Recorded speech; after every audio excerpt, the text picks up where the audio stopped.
بسم الله الرحمن الرحيم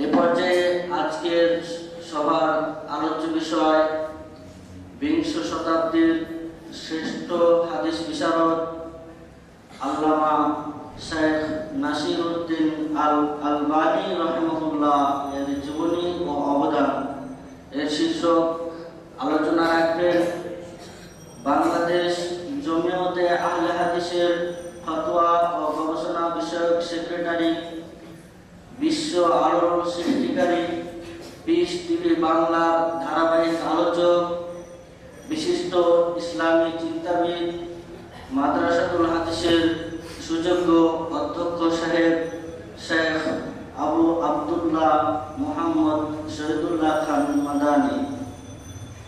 শেখকে এই বিষয়ে মূল্যবান বক্তব্য রাখার জন্য সবিনয়ে অনুরোধ জানাচ্ছি।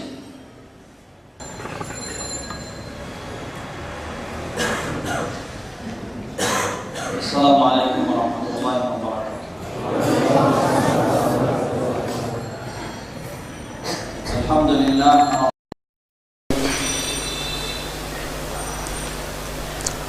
والصلاة والسلام على عبد الله ورسوله نبينا محمد وعلى آله وصحبه ومن تبعهم بإحسان إلى يوم الدين أما بعد। আল্লাহ সুবহানাহু ওয়া তাআলার প্রশংসা আবারও জ্ঞাপন করছি, যিনি তার দিনকে কোরআন ও সহিহ সুন্নাহর আলোকে সংরক্ষণের এবং প্রচার প্রসারের জন্যে যুগে যুগে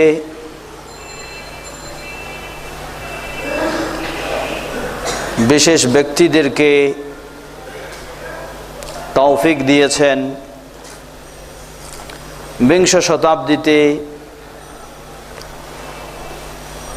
এমনই একজন সুপরিচিত ব্যক্তিত্ব, যার মাধ্যমে আল্লাহ সুবহানাহু ওয়া তাআলা বিশেষ করে রাসূল সাল্লাল্লাহু আলাইহি ওয়াসাল্লাম এর হাদিস সংরক্ষণ ও স্বচ্ছ করার ক্ষেত্রে সর্বোচ্চ অবদান রাখার তৌফিক দিয়েছেন।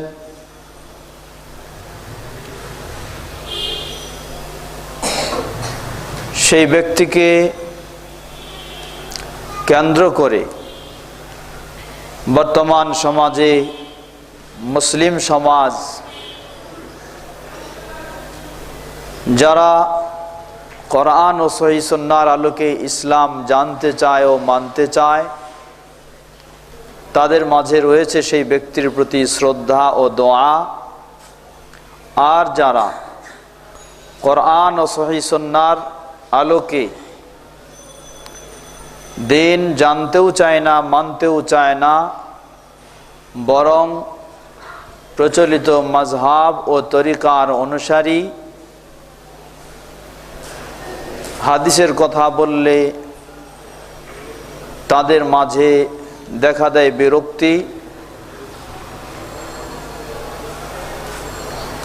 এমনই ব্যক্তিদের অনেকেই তার প্রতি কিছুটা বিরূপ ধারণা পোষণ করারও চেষ্টা করে এবং অজ্ঞতা ও বিদ্বেষমূলকভাবে অশালীন মন্তব্য ও কথাবার্তাও বলার চেষ্টা করে। আমরা তাদেরকেও আহ্বান জানাই যে আসলেই অজ্ঞতার কারণে ও বিদ্বেষের কারণে কোনো মুসলিম অপর মুসলিমকে খারাপ ধারণা করবে, কোনো মুসলিম অপর মুসলিমকে অশালীন ভাষা প্রয়োগ করবে, এটি কখনো উচিত নয়। তার বিষয়ে জানা প্রয়োজন। আশা করব কেউ যদি খোলা মনে, পরিষ্কার মনে আল্লামা মুহাম্মদ নাসিরউদ্দিন আলবানী রাহিমাহুল্লাহর বিষয়গুলি জানার চেষ্টা করে, তাহলে তার মাঝে বিদ্বেষপূর্ণ ভাব ও চিন্তা সেটি অবশ্যই দূর হয়ে যাবে ইনশাআল্লাহ। তো আল্লাহ সুবহানাহু ওয়া তাআলার প্রশংসা জ্ঞাপন করছি, যিনি আমাদেরকে এমন একজন ব্যক্তিত্ব এর জীবনী ও অবদান সামনে রেখে আজকের এই আলোচনা সভা করার তৌফিক দান করেছেন। এখানে আল্লাহ সুবহানাহু ওয়া তাআলা আমাদেরকে উপস্থিত হওয়ার বিষয়টি সুযোগ করে দিয়েছেন। সেই আল্লাহ সুবহানাহু ওয়া তাআলার প্রশংসা জ্ঞাপনার্থে বলি আলহামদুলিল্লাহ। রাসূল সাল্লাল্লাহু আলাইহি ওয়াসাল্লাম বলেন, যেটি সহিহ হাদিসে প্রমাণিত, নাদ্দারাল্লাহু ইমরাআন সামিআ মাকালাতি ফাআদ্দাহা কামা সামিআ। আল্লাহ সুবহানাহু ওয়া তাআলা ওই ব্যক্তির চেহারাকে আলোকিত করে দেন, ওই ব্যক্তির চেহারাকে উজ্জ্বল করে দেন। রাসূল সাল্লাল্লাহু আলাইহি ওয়াসাল্লাম দোয়া করছেন যে আল্লাহ ওই ব্যক্তির চেহারাকে আলোকিত করে দেবেন, উজ্জ্বল করে দেবেন, যে ব্যক্তি আমার হাদিসগুলি শুনবে এবং সেগুলি যেভাবে শুনেছে সেভাবে অন্যের কাছে পৌঁছানোর ব্যবস্থা নিবে। এমন ব্যক্তিদের চেহারাকে আল্লাহ সুবহানাহু ওয়া তাআলা শুধু আখিরাতে নয়, দুনিয়াতেও তাদের চেহারাকে আল্লাহ রাব্বুল আলামিন উজ্জ্বল করবেন। তিনি যেই বংশেরই হন, যেই বর্ণেরই হন, যেই দেশেরই হন, যেই ভাষারই হন, ইসলামের ইতিহাসে হাদিস শাস্ত্রে অগাধ পাণ্ডিত্যের অধিকারী এমন কিছু চেহারা যেগুলি আমাদের সকলের কাছে উজ্জ্বল হিসাবে প্রমাণিত।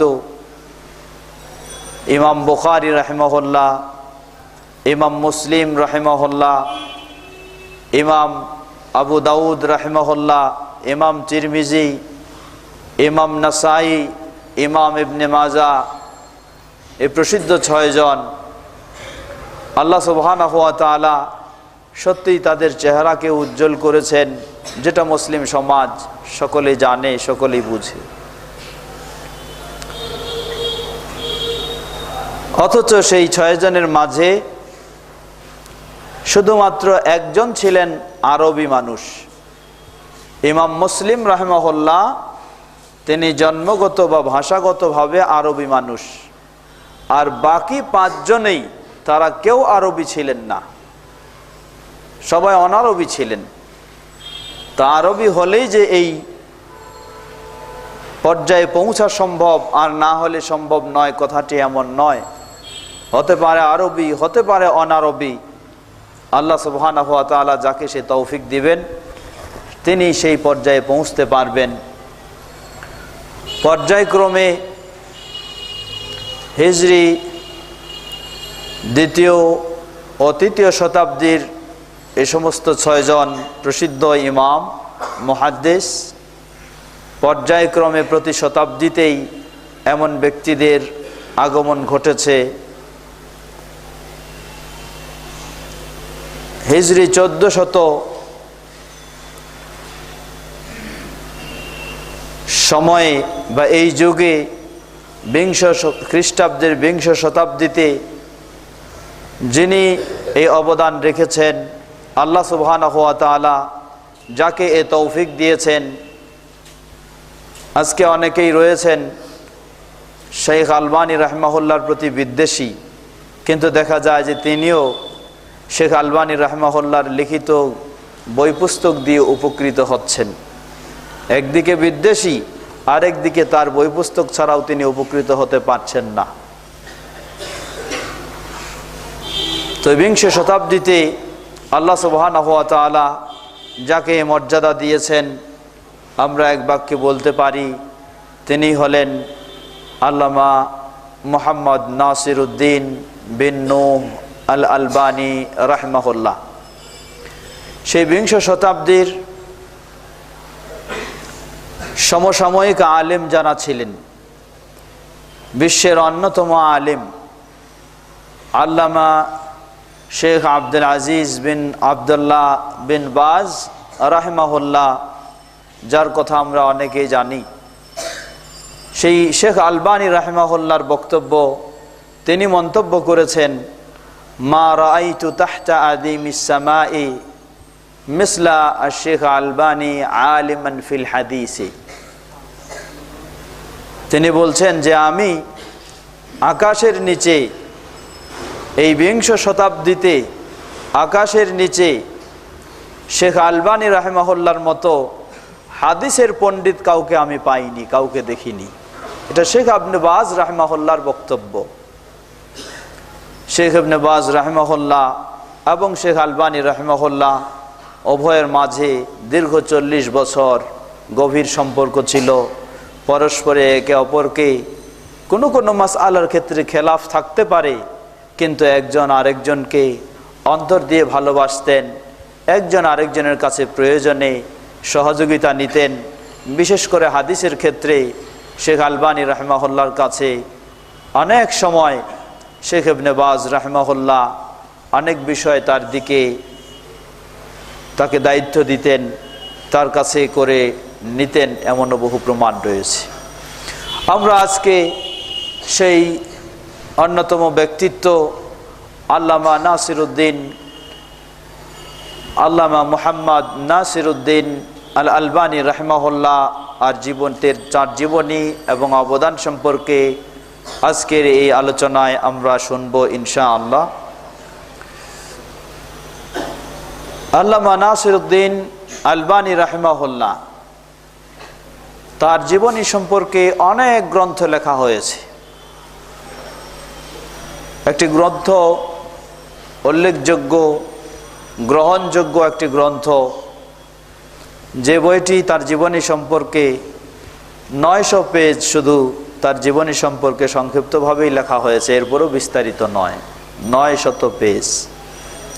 তো এই ধরনের তার জীবনী সম্পর্কে অনেক বই পুস্তক লেখা হয়েছে, অনেকগুলি প্রকাশ হয়েছে, অনেকগুলি বিভিন্ন ইলেকট্রনিক মিডিয়ার মধ্যেও পাওয়া যায়। ওয়েবসাইটে যদি গুগলে সার্চ করা হয় হায়াতু আল আলবানী এই শব্দ দিয়ে, তাহলে তার জীবনী লিখিত অনেক বই পুস্তক সেখানেও বের হয়ে আসে, যেগুলি আরবিতে পাওয়া যায়। ইংলিশেও এই ধরনের কিছু কিছু রয়েছে, আবার প্রকাশিত হয়েছে অনেক বই পুস্তক। আসুন আমরা এই বিশাল ব্যক্তিত্বের অধিকারী আল্লামা মুহাম্মদ নাসিরউদ্দিন আলবানীর জীবনী বিস্তারিতভাবে আলোচনা করতে গেলে 1-2 ঘন্টা সময়ে কোনোই সম্ভব নয়। আমরা মৌলিক বিষয়গুলি একটু জেনে নেওয়ার চেষ্টা করব, এবং আমরা মুসলিম হিসাবে তার জীবনী থেকে, বিশেষ করে যারা কোরআন সুন্নাহর অনুসারী, তারা তার জীবনী থেকে শিক্ষা গ্রহণ করার চেষ্টা করব ইনশাআল্লাহ। আল্লামা মুহাম্মদ নাসিরউদ্দিন আলবানী রাহিমাহুল্লাহ, তিনি 1333 হিজরি 1914 সালে জন্মগ্রহণ করেন আলবানিয়ায়। আলবানিয়ার রাজধানী, সে রাজধানীতেই তিনি সেখানে জন্ম লাভ করেন। যেই দেশের মানুষ তিনি ছিলেন সেই দেশটি হচ্ছে আলবানিয়া, এজন্য তাকে আলবানী বলে পরিচয় দেওয়া হয়। নিজের দেশে জন্মভূমির প্রতি তিনি নিজেকে পরিচিত করেছেন, বা সেই আলোকেই পরিচয়। তিনি অনারব ব্যক্তি ছিলেন, আরবি মানুষ ছিলেন না। তবে যেই পরিবারে তিনি জন্ম লাভ করেছিলেন সেই পরিবার ছিল আলেম পরিবার। আলবানী রাহমাহুল্লাহর বাবা নাম ছিল তার নূহ। তিনি সেই এলাকার, সেই শহরের যারা প্রসিদ্ধ আলেম ছিলেন তাদের মধ্যে অন্যতম ছিলেন নূহ, শেখ আলবানী রাহমাহুল্লাহর বাবা। জন্ম লাভের পর প্রাথমিক শিক্ষা তিনি বাবার কাছে এবং সেই স্থানীয় শিক্ষকদের কাছে শিক্ষা গ্রহণ করেন। তবে বাবা যদিও সেই সময়ের সেখানের বড় আলেম ছিলেন, কিন্তু একাডেমিক সিস্টেমে, ক্লাসিক্যাল সিস্টেমে পড়ালেখাটাকে তিনি পছন্দ করতেন না। তিনি পছন্দ করতেন একজন আলেম এর কাছে গিয়ে আরেকজন ছাত্র পড়ালেখা করবে। বিভিন্ন বিষয় নিয়ে মাদ্রাসা বা স্কুলের যে সিস্টেম, এই সিস্টেমে পড়ালেখাকে তিনি খুব একটা পছন্দ করতেন না। তো এভাবেই আলবানী রাহমাহুল্লাহ তিনি কিছু শিখলেন। যখন বয়স তার 9 বছর, এই 9 বছর পর্যন্ত খুব একটা বেশি কিছু শেখার সুযোগ পাননি। 9 বছর বয়সে এই আলবানিয়া থেকে বিশেষ কারণে বা বিশেষ প্রয়োজনে তাদেরকে হিজরত করতে হলো শামে। শাম অর্থাৎ সিরিয়া, বর্তমান রাষ্ট্র যে সিরিয়া, সিরিয়ার রাজধানী দামেস্ক, সেই দামেস্কে সেখানে তিনি সপরিবারে, আলবানী রাহমাহুল্লাহর বাবা সপরিবারে সেখানে হিজরত করলেন। কারণ শামের কিছু ফজিলত বর্ণনা হয়েছে হাদিসে, ইত্যাদি কারণে সেই এলাকাকে প্রাধান্য দিলেন। আর যে এলাকায় ছিলেন সেই এলাকা মুসলিমদের জন্য টিকে থাকা খুব কষ্টকর ছিল, কঠিন ছিল। এই জন্য সেই এলাকা ছেড়ে শাম বা সিরিয়াতে সেখানে হিজরত করলেন। সেখানে গিয়েই শেখ আলবানী রাহমাহুল্লাহ, তার বয়স 9 বছর। এই 9 বছর বয়সে তখন তিনি সেখানে গিয়ে প্রাথমিক মাদ্রাসায় ভর্তি হলেন। এই প্রাথমিক মাদ্রাসায় ভর্তি হয়ে শুরু করলেন তিনি আরবি ভাষা শেখা। এর আগে তিনি আরবি ভাষা জানতেন না। প্রাথমিক পর্যায়ে 1, 2, 3, 4 ক্লাস মাত্র পড়ালেখা করলেন। 4 ক্লাস পড়ালেখা করে প্রাথমিক কোর্স যেটা সেটা কমপ্লিট করলেন। কিন্তু আলহামদুলিল্লাহ 4 বছর তিনি পড়ালেখা করে সিরিয়া, সেটা হলো আরব দেশ, আরবের ছেলেরা ইবতেদায়ী বা প্রাথমিক কোর্স কমপ্লিট করে আরবি সম্পর্কে যতটুকু দক্ষতা ও যোগ্যতা অর্জন করতে পেরেছিল, আলবানী রাহমাহুল্লাহ অনারবি হয়েও তিনি এই 4 বছরে তাদের চেয়ে আরবি ভাষায় অনেক যোগ্যতা ও দক্ষতা অর্জন করতে সক্ষম হয়েছিলেন। এজন্যই বর্ণনায় পাওয়া যাচ্ছে যে তাকে যারা পড়াতেন, যে শিক্ষকেরা ক্লাস নিতেন, বিভিন্ন জনকে বিভিন্ন বিষয়ে পড়া ধরতেন। পড়া ধরার পর সবচেয়ে শেষে ওনাকে জিজ্ঞাসা করতেন। যখন দেখছে যে কেউ পারে না, শিক্ষকের ধারণা ছিল কেউ না পারলেও একজনেই পারবে, সে হলো মোহাম্মদ নাসিরউদ্দিন, তাকে জিজ্ঞাসা করতেন। তারপর তিনি সকলের সামনে সংক্ষিপ্তভাবে এবং সুন্দরভাবে সে জবাব দিতেন। আল্লাহ সুবহানাহু ওয়া তাআলা তাকে এই মেধা শক্তি দিয়েছিলেন। মাত্র 4 বছর পড়ার পর বাবা আলেম হলেও তিনি এই সিস্টেমে পড়ালেখাটাকে পছন্দ করলেন না। ছেলের পড়ালেখা বন্ধ করে দিলেন। কি করতে হবে? তুমি আমার সাথে ওঠা বসা করে যা শেখার দরকার সেটা শিখো, আর বিভিন্ন পেশায় তুমি জড়িত হয়ে যাও। বাবা পেশাগত যেমন তিনি আলেম ছিলেন, এলাকার বড় মুফতি ছিলেন, হানাফি মাযহাবের সবচেয়ে বড় আলেম বলে তিনি পরিচিত ছিলেন। মাযহাবি যত ফতোয়ার প্রয়োজন হতো বাবার কাছে বড় আলেম হিসাবে তার কাছে মানুষ যেতেন। আবার পেশাগতও তিনি ঘড়ি মেরামত করা বা ঘড়ির মেকারি, ঘড়ি মেরামতের পেশাও তার বাবার জানা ছিল, সেটাও তিনি করতেন। শেখ আলবানী রাহিমাহুল্লাহ 4 বছর পড়ালেখা করার পরেই তার আর প্রাতিষ্ঠানিক পড়ালেখার সুযোগ হলো না। অর্থাৎ যে মুতাওয়াসসিতা পর্যায়ে, মানে প্রাথমিক স্তর বাদ দিয়ে মাধ্যমিক পর্যায়ে শুরু করছেন, এমন মুহূর্তে তার প্রতিষ্ঠানের পড়ালেখা বন্ধ হয়ে গেল। কিন্তু অল্প বয়সেই প্রাথমিক পর্যায়ে তিনি আরবি ভাষাকে খুব সুন্দরভাবে শেখার সুযোগ লাভ করলেন এবং ভালোভাবে শিখলেন। শেখ আলবানী রাহিমাহুল্লাহ যেই পরিবেশে ছিলেন, সিরিয়ার সেই পরিবেশে, তখন ছিল ওসমানী খেলাফত। ওসমানী বলতে ওসমান রাদিয়াল্লাহু আনহু নয়, সেই তুর্কি শাসন, যে সেই ওসমানী খেলাফতের শাসন ছিল। তো সিরিয়ার পরিবেশেও সেখানে মসজিদগুলিতে, বিশেষ করে প্রসিদ্ধ যেগুলি মসজিদ, সেই মসজিদে 4টি করে মেহরাব ছিল বা 4টি মুসাল্লা ছিল এবং 4টি করে জামাত হতো। তো সেই সময়ে যারা শাসক ছিলেন তারা ছিলেন হানাফি মাযহাবের অনুসারী। এজন্য হানাফি মাযহাবের জামাত আগে হয়ে যেত, তারপর হতো শাফিঈ মাযহাবের জামাত।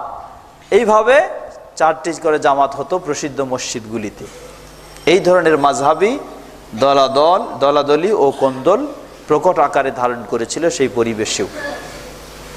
অবশ্য আমরা ইতিহাসেও পাই, আল্লামা মুহাম্মদ বিন আব্দুল ওয়াহাব রাহিমাহুল্লাহ যখন তিনি মক্কা মদিনার পরিবেশকে সংস্কার করেন বিভিন্ন রকমের বেদাতি ও ইসলামের নাম দিয়ে অপসংস্কৃতি থেকে, সেই সময়ে অর্থাৎ যেটা ছিল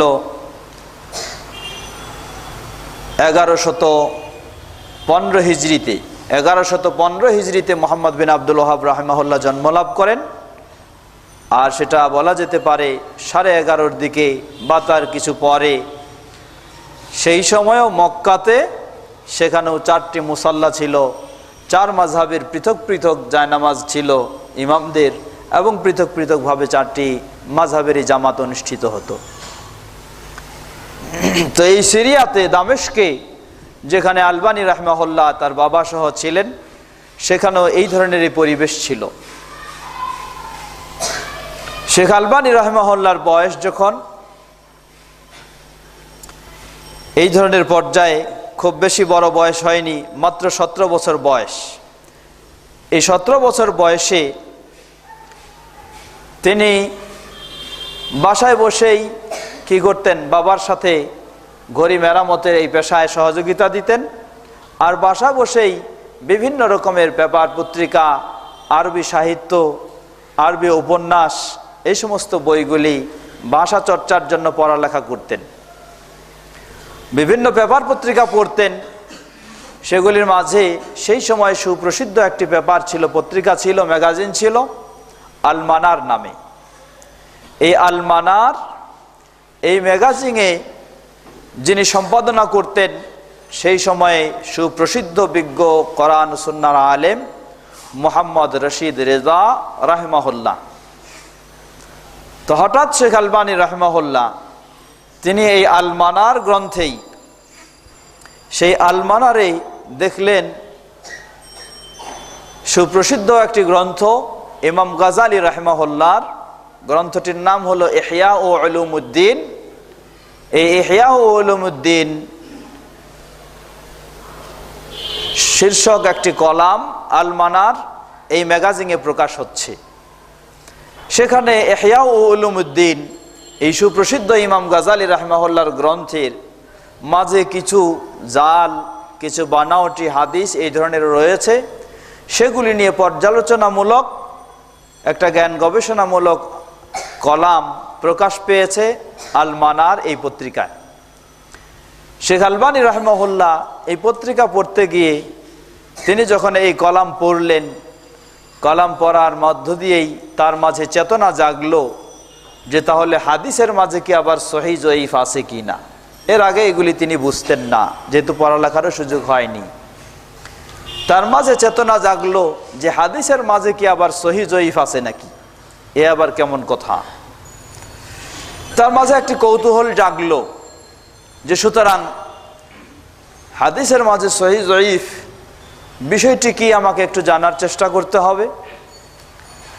আল মানারের সন্ধানে তিনি ছুটলেন। ইহয়া উলুমুদ্দিন এর রেফারেন্স দেওয়া ছিল, যেটি হাফেজ ইরাকি প্রসিদ্ধ একজন মুহাদ্দিস, তিনি এই আল মানার ইহয়া উলুমুদ্দিন এই কিতাবটার যে সমস্ত হাদিসগুলি রয়েছে জাল হাদিস বা দুর্বল হাদিস, সেগুলিকে তিনি পর্যালোচনামূলকভাবে আলাদা একটি গ্রন্থে টিকাস্বরূপ আলোচনা করেছেন, যে বইটির নাম হচ্ছে আল মুগনি আন হামালিল আসফার ফি তাখরিজ মা ফি ইহয়া মিনাল আখবার। শেখ আলবানী রাহিমাহুল্লাহ এখন চিন্তা করলেন যে আমার তাহলে প্রয়োজন এই গ্রন্থ, এই কিতাব আমার প্রয়োজন, কারণ এই কিতাব যদি আমি সংগ্রহ করতে পারি তাহলে বিষয়টি আমার আরেকটু স্পষ্ট জানা হবে। শেখ আলবানী রাহিমাহুল্লাহ সেই আলোকে এখন এই কিতাব তিনি খোঁজা শুরু করলেন, কিন্তু সেই সময়ে সেই পরিবেশে এই ধরনের একটি কিতাব কেনার মতো তার তেমন সামর্থ্য ছিল না। কিতাবটি 3 খণ্ডে সমাপ্ত। মোট কিতাবটি 2011 পৃষ্ঠা, 2011 পৃষ্ঠা 3 খণ্ডের কিতাব। কিভাবে সংগ্রহ করবেন? তিনি সেই সময় সেখানে প্রসিদ্ধ লাইব্রেরি থেকে কিতাবটিকে, এই বইটিকে পড়ার জন্য লাইব্রেরি থেকে তুলে নিলেন, তবে একটু দীর্ঘ সময় নিলেন যেন তিনি পড়তে পারেন। এটাই হলো সর্বপ্রথম তার গবেষণামূলক চর্চা, পড়া শুরু। 3 খণ্ডে বিশিষ্ট 2011 পৃষ্ঠার এই কিতাব তিনি মানুষের কাছ থেকে, লাইব্রেরি থেকে তিনি ধার করে নিলেন পড়ার জন্য।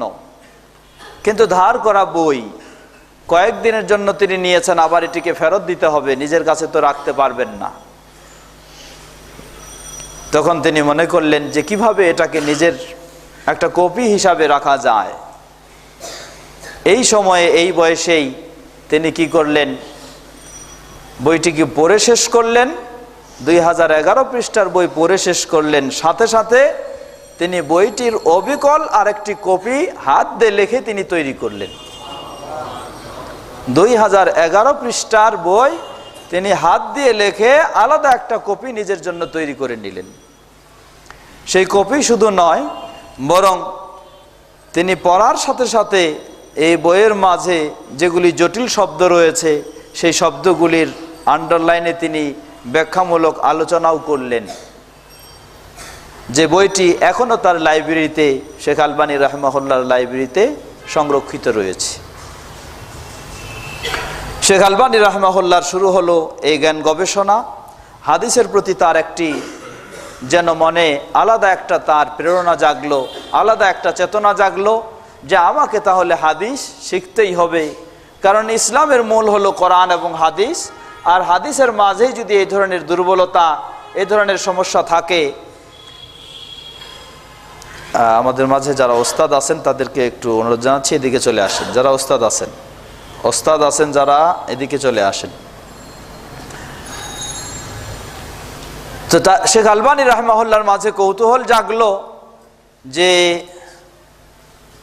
হাদিস যদি, কোরআন এবং হাদিসের মধ্য দিয়ে ইসলাম, আর হাদিসের মাঝে যদি এই দুর্বলতা থাকে, সুতরাং এগুলি সম্পর্কে আমার সঠিক জ্ঞান অর্জন না করতে পারলে ইসলামের বিষয়ে আমাকে সঠিকভাবে সিদ্ধান্তে পৌঁছা হয়তো কঠিন হবে।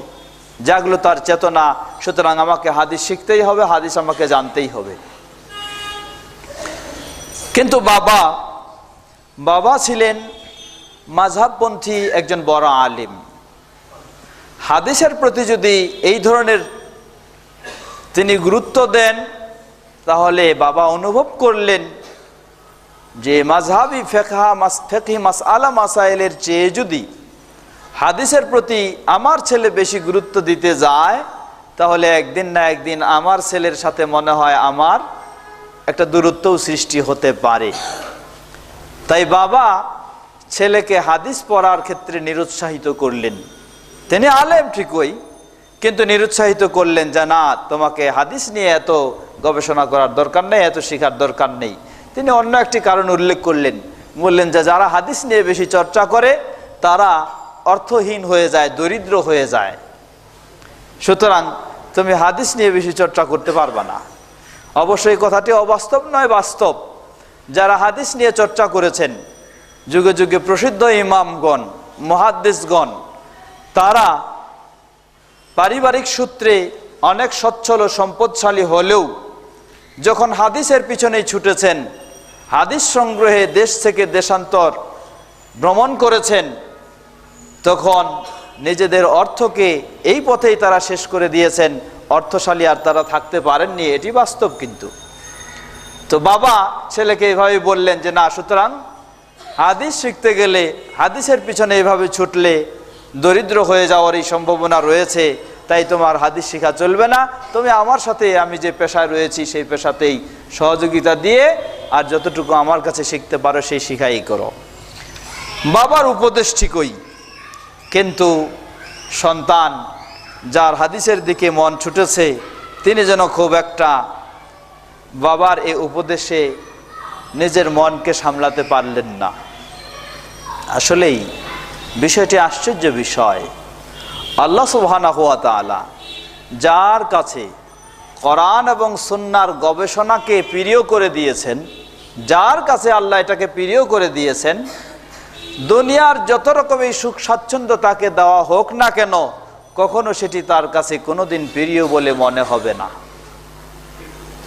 তিনি এই পথেই ছুটবেন, এই পথেই চলবেন, তাকে থামানো যাবে না। বাধা বিপত্তি সৃষ্টি করেও থামানো যাবে না, তাকে কোনো বুঝ পরামর্শ দিয়েও থামানো যাবে না, অর্থের ভয় দিয়েও তাকে থামানো যাবে না। আর প্রকৃতপক্ষে আল্লাহ সুবহানাহু ওয়া তাআলা এই মানসিকতা মানুষের মাঝে দিয়েছেন। যদি এই মানসিকতা কিছু মানুষের মাঝে না থাকতো, এদিকে সামনের দিকে, এই মানসিকতা যদি কিছু মানুষের মাঝে না থাকতো, তাহলে কিন্তু নিঃস্বার্থে ইসলামের জন্য এরকম সেবা দেওয়াও সম্ভব হতো না। আল্লাহ রাব্বুল আলামিনের দ্বীনের জন্য, কোরআন সুন্নাহর জন্য এই ধরনের নিঃস্বার্থের সেবার প্রয়োজন, যার জন্য আল্লাহ সুবহানাহু ওয়া তাআলা এই ধরনের কিছু ব্যক্তির মানসিকতা তৈরি করে দিয়েছে। কারণ সবাই যদি আজকে সার্টিফিকেট নেওয়ার জন্য শুধু পড়ালেখা করে, সবাই যদি দুনিয়া কিছু রোজগারের জন্য পড়ালেখা করে, তাহলে নিশ্চিত জেনে দেখবেন যে যারা দুনিয়াকে নেওয়ার জন্য, দুনিয়াকে পাওয়ার জন্য বা কোনো ডিগ্রি অর্জনের জন্য পড়ালেখা করেছে, তাদের দিয়ে দ্বীনের ইসলামের তেমন একটি বড় সেবা হয়নি যতটুকু সেবা সম্ভব হয়েছে যারা দুনিয়াকে লাপাত্তা করে দিয়ে, ডিগ্রিকে লাপাত্তা করে দিয়ে শুধু দ্বীনের জন্যই শিক্ষা অর্জন করেছে। আমরা আমাদের পরিবেশের কথাই চিন্তা করে দেখি। আল্লামা আব্দুল্লাহিল কাফি আল কুরাইশি রাহিমাহুল্লাহ, যিনি এই মাদ্রাসাতুল হাদিসের প্রতিষ্ঠাতা, এ ধরনের শত প্রতিষ্ঠানের প্রতিষ্ঠাতা, তিনি মেধাবী ছিলেন, অপ্রতিদ্বন্দ্বী, ভাষাগত দিক দিয়ে তার বহু ভাষার তিনি পণ্ডিত ছিলেন। বাংলা ভাষার যেমনই বাঙালিদের মাঝে পণ্ডিত ছিলেন, ইংলিশেরও তিনি পণ্ডিত ছিলেন, আরবি ভাষার তার যথেষ্ট দখল ছিল, পাণ্ডিত্য ছিল, উর্দু বলেন, ফার্সি বলেন, প্রায় 8 থেকে 10টা ভাষার তার পূর্ণ জ্ঞান ছিল। শুধু জ্ঞান নয়, সে ভাষাগুলি দিয়ে বলা, লেখা, পড়া সব যোগ্যতাই তার ছিল।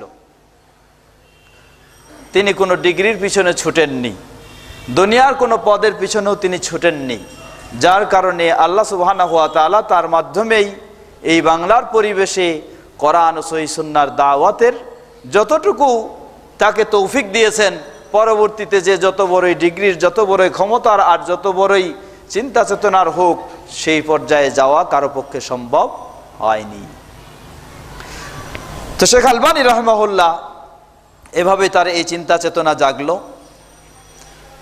এখন এই চিন্তা চেতনা জাগলে সমস্যা ছিল সেখানে কি, যেটা আগেই বলেছি সেই সিরিয়া দামেস্কে রাষ্ট্রীয় পর্যায়ে হানাফি মাযহাবের প্রাধান্য ছিল। এজন্য বড় বড় মসজিদগুলিতে 4টি করে জামাত অনুষ্ঠিত হতো। হানাফি মাযহাবের ইমাম দিয়ে জামাত হতো, শাফি মাযহাবের ইমাম দিয়ে জামাত হতো, হাম্বলি মাযহাবের ইমাম দিয়ে আরেকটা জামাত হতো, মালিকি মাযহাবের ইমাম দিয়ে আরেকটা জামাত হতো। শাফি মাযহাবের সময় হানাফি মাযহাবের সময়ের চেয়ে আগে, শুধু শাফিই নয়, শাফি, হাম্বলি, মালিকি সবারই।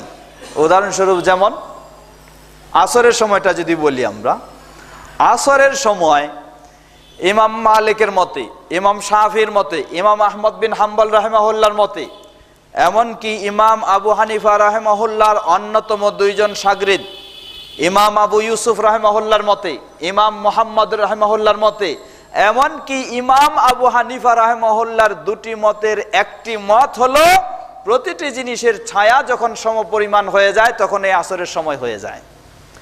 আর আরেকটি মত হলো প্রতিটি জিনিসের ছায়া যখন দ্বিগুণ হবে তখন আসরের সময় হবে। তাহলে সব ইমামগণ একদিকে গেছেন। তাহলে হানাফি মাযহাবের আসরের সময় হলো দেরি, আর শাফি, মালিকি, হাম্বলি আর হানাফি মাযহাবের ইমাম আবু ইউসুফ, ইমাম মুহাম্মদ তাদের মতে আসরের সময় হলো কি আগে। তাহলে সেই হিসাবে আসরের জামাত হওয়া দরকার। শাফি, মালিকি ইত্যাদি হাম্বলি তাদের আগে হবে, তারপর হানাফি জামাত হবে। কিন্তু তা হয় নাই। হয়েছিল কি, যেহেতু হানাফি মাযহাব ক্ষমতায় আছে, এজন্য হানাফি মাযহাবের জামাত আগে হবে, তারপর কোন জামাত হয় সেটা হবে পরে। এই ছিল নিয়ম। শেখ আলবানী রাহমাহুল্লাহ একটু চিন্তা করলেন। তিনি হাদিসের গবেষণা যখন শুরু হয়ে গেল, তিনি হাদিসের আলোকে বিষয়টিকে প্রাধান্য দেওয়ার চেষ্টা করতেছিলেন। এখানে একটা ফ্যান ছেড়ে দিলে ভালো হয়, কে আছেন ওদিকে? হাদিসের দিকটিকে তিনি প্রাধান্য দিতেন। তো এজন্য এই একাধিক জামাতে যেই জামাতটা আগে হবে তিনি এই একাধিক জামাতের পক্ষে ছিলেন না। কারণ কেন একাধিক জামাত হবে? যে কোনো একজন ইমাম ইমামতি করলে, 4 মাযহাবের যে কোনো একজন ইমামতি করলে সকলের জন্য তার পিছনে সালাত আদায় করা জায়েজ হবে। এটা হলো ইসলামের বিধান। সুতরাং এই ধরনের 4টা জামাতের কোনো প্রয়োজনই হয় না। 4টা জামাতের যেহেতু প্রয়োজন হয় না, সেজন্য ইমাম শেখ আলবানী রাহিমাহুল্লাহ মনে করলেন যে না, ওই দ্বিতীয় জামাতে আমি কখনো সালাত আদায় করব না, তৃতীয়তেও না, চতুর্থও না, প্রথম জামাত যেটা সেটাতেই আমি সালাত আদায় করব। এখন প্রথম যেটাতে সেটাতেই তিনি সালাত আদায় করবেন, সেটি ছিল হানাফি জামাত। আর ইমাম শেখ আলবানী রাহিমাহুল্লাহর বাবা তিনি ছিলেন সেই জামাতের ইমাম। তো শেখ আলবানী রাহিমাহুল্লাহর বাবা ইমাম, আর তিনি সেই ইমামের পিছনে সালাত আদায় করছেন, অসুবিধা নেই, চলছেন। এভাবে চলতে কিছুদিন দেখা গেল যে ওসমানী শাসন যখন সেখানে দুর্বল হয়ে আসলো, তখন সেখানে শাফিঈপন্থী যারা, এই শাফিঈপন্থীদের প্রাধান্য বিস্তার লাভ করলো। শাফিঈপন্থীদের প্রাধান্য বিস্তার লাভ করলে সেখানে প্রসিদ্ধ একজন মুহাদ্দিস ছিলেন, তিনি হলেন তাজউদ্দিন বিন বদরুদ্দিন আল হাসানি। এই প্রসিদ্ধ মুহাদ্দিস এবং প্রসিদ্ধ আলেম বদরুদ্দিন আল হাসানি তিনি শাফি মাযহাবের এখন ইমাম হয়ে গেলেন। যেহেতু শাফি মাযহাবের এখন প্রাধান্য বিস্তার লাভ করলো ক্ষমতায়, আর শাফি মাযহাবের ইমাম হলেন ইনি। সময়ের দিক থেকেও শাফি মাযহাবের জামাতের সময় হয়ে যায় আগে, আর এখন যেহেতু শাফি মাযহাবের ক্ষমতায় এসে গেছে, অতএব কি হবে? শাফি মাযহাবের জামাতেই আগে হবে, অন্য মাযহাবের জামাতগুলি পরে হবে। শেখ আলবানী রাহিমাহুল্লাহ তিনি মাযহাবের বিষয় লক্ষ্য না করে তিনি লক্ষ্য করলেন আগে যে জামাত হবে সেই জামাতটাই হলো সঠিক, সেটাতেই আমি সালাত আদায় করব। যখন হানাফি মাযহাবের প্রভাব ছিল তখন তিনি হানাফি জামাতেই সালাত আদায় করতেন, আর ইমাম ছিলেন তার বাবা। এখন শাফির প্রভাব এসে গেল, শাফির জামাতের ইমাম হলেন শেখ বদরুদ্দিন আল হাসানি, আর হানাফি জামাতের ইমাম হলেন শেখ আলবানী রাহিমাহুল্লাহর বাবা। এখন বাবার জামাত হয়ে গেল 2 নম্বরের জামাত, আর 1 নম্বর জামাত হচ্ছে শাফি মাযহাবের জামাত, অন্য জামাত। আর শেখ আলবানী রাহিমাহুল্লাহ তিনি বলছেন যে হাদিসের আলোকে আগে যেটি জামাত হবে সেটি আমি গ্রহণ করব, সেটাতে আমি সালাত আদায় করব। এখন কি দাঁড়ালো তিনি তার নিয়মেই প্রথম যে জামাত সেই জামাতে যদি সালাত আদায় করেন, দ্বিতীয় জামাতের ইমাম হলেন তার বাবা, আর তিনি যদি প্রথম জামাতে সালাত আদায় করে ফেলেন তাহলে বাবার সাথে একটা যেন দূরত্ব দেখা দিবেই। মানুষেরা বলা বলি শুরু করলো কি, যে আপনার ছেলে আপনার জামাত বাদ দিয়ে শাফি জামাতে সালাত আদায় করতেছে, এটা কেমনে হয়? মানুষে এই বলা বলি শুরু করলো। এই যখন বলা বলি কিছুটা শুরু হলো, শেখ আলবানী রাহিমাহুল্লাহ তাকে তার বাবা একদিন ঘরে নিয়ে একান্তে বসলেন এবং বসে বললেন, তাকে খুব গুরুত্ব সহকারে বললেন। তার বাবা বললেন, জেনে রাখো। ঘরে নিলেন, নেওয়ার পর বললেন যে আজকে তোমার সাথে চূড়ান্ত ফায়সালা হবে। তুমি এ কি শুরু করেছো? আমি চলি একরকম, আমি মানি একরকম, আমি সালাত আদায় করি একরকম, তুমি আরেক রকম করতে যাচ্ছ, এটা তো হতে পারে না। হয় তোমার সাথে সম্পর্ক থাকবে অথবা তোমার সাথে আমার সম্পর্ক ছিন্ন হবে, তোমাকে আমি বাড়ি থেকে বের করে দেব যদি আমার সাথে তুমি একমত না হতে পারো। শেখ আলবানী রাহিমাহুল্লাহ তার বাবা তাকে ঘরে নিয়ে বসলেন, বসে বললেন, খুব উঁচু আওয়াজে তিনি খুব রাগের স্বরে বললেন,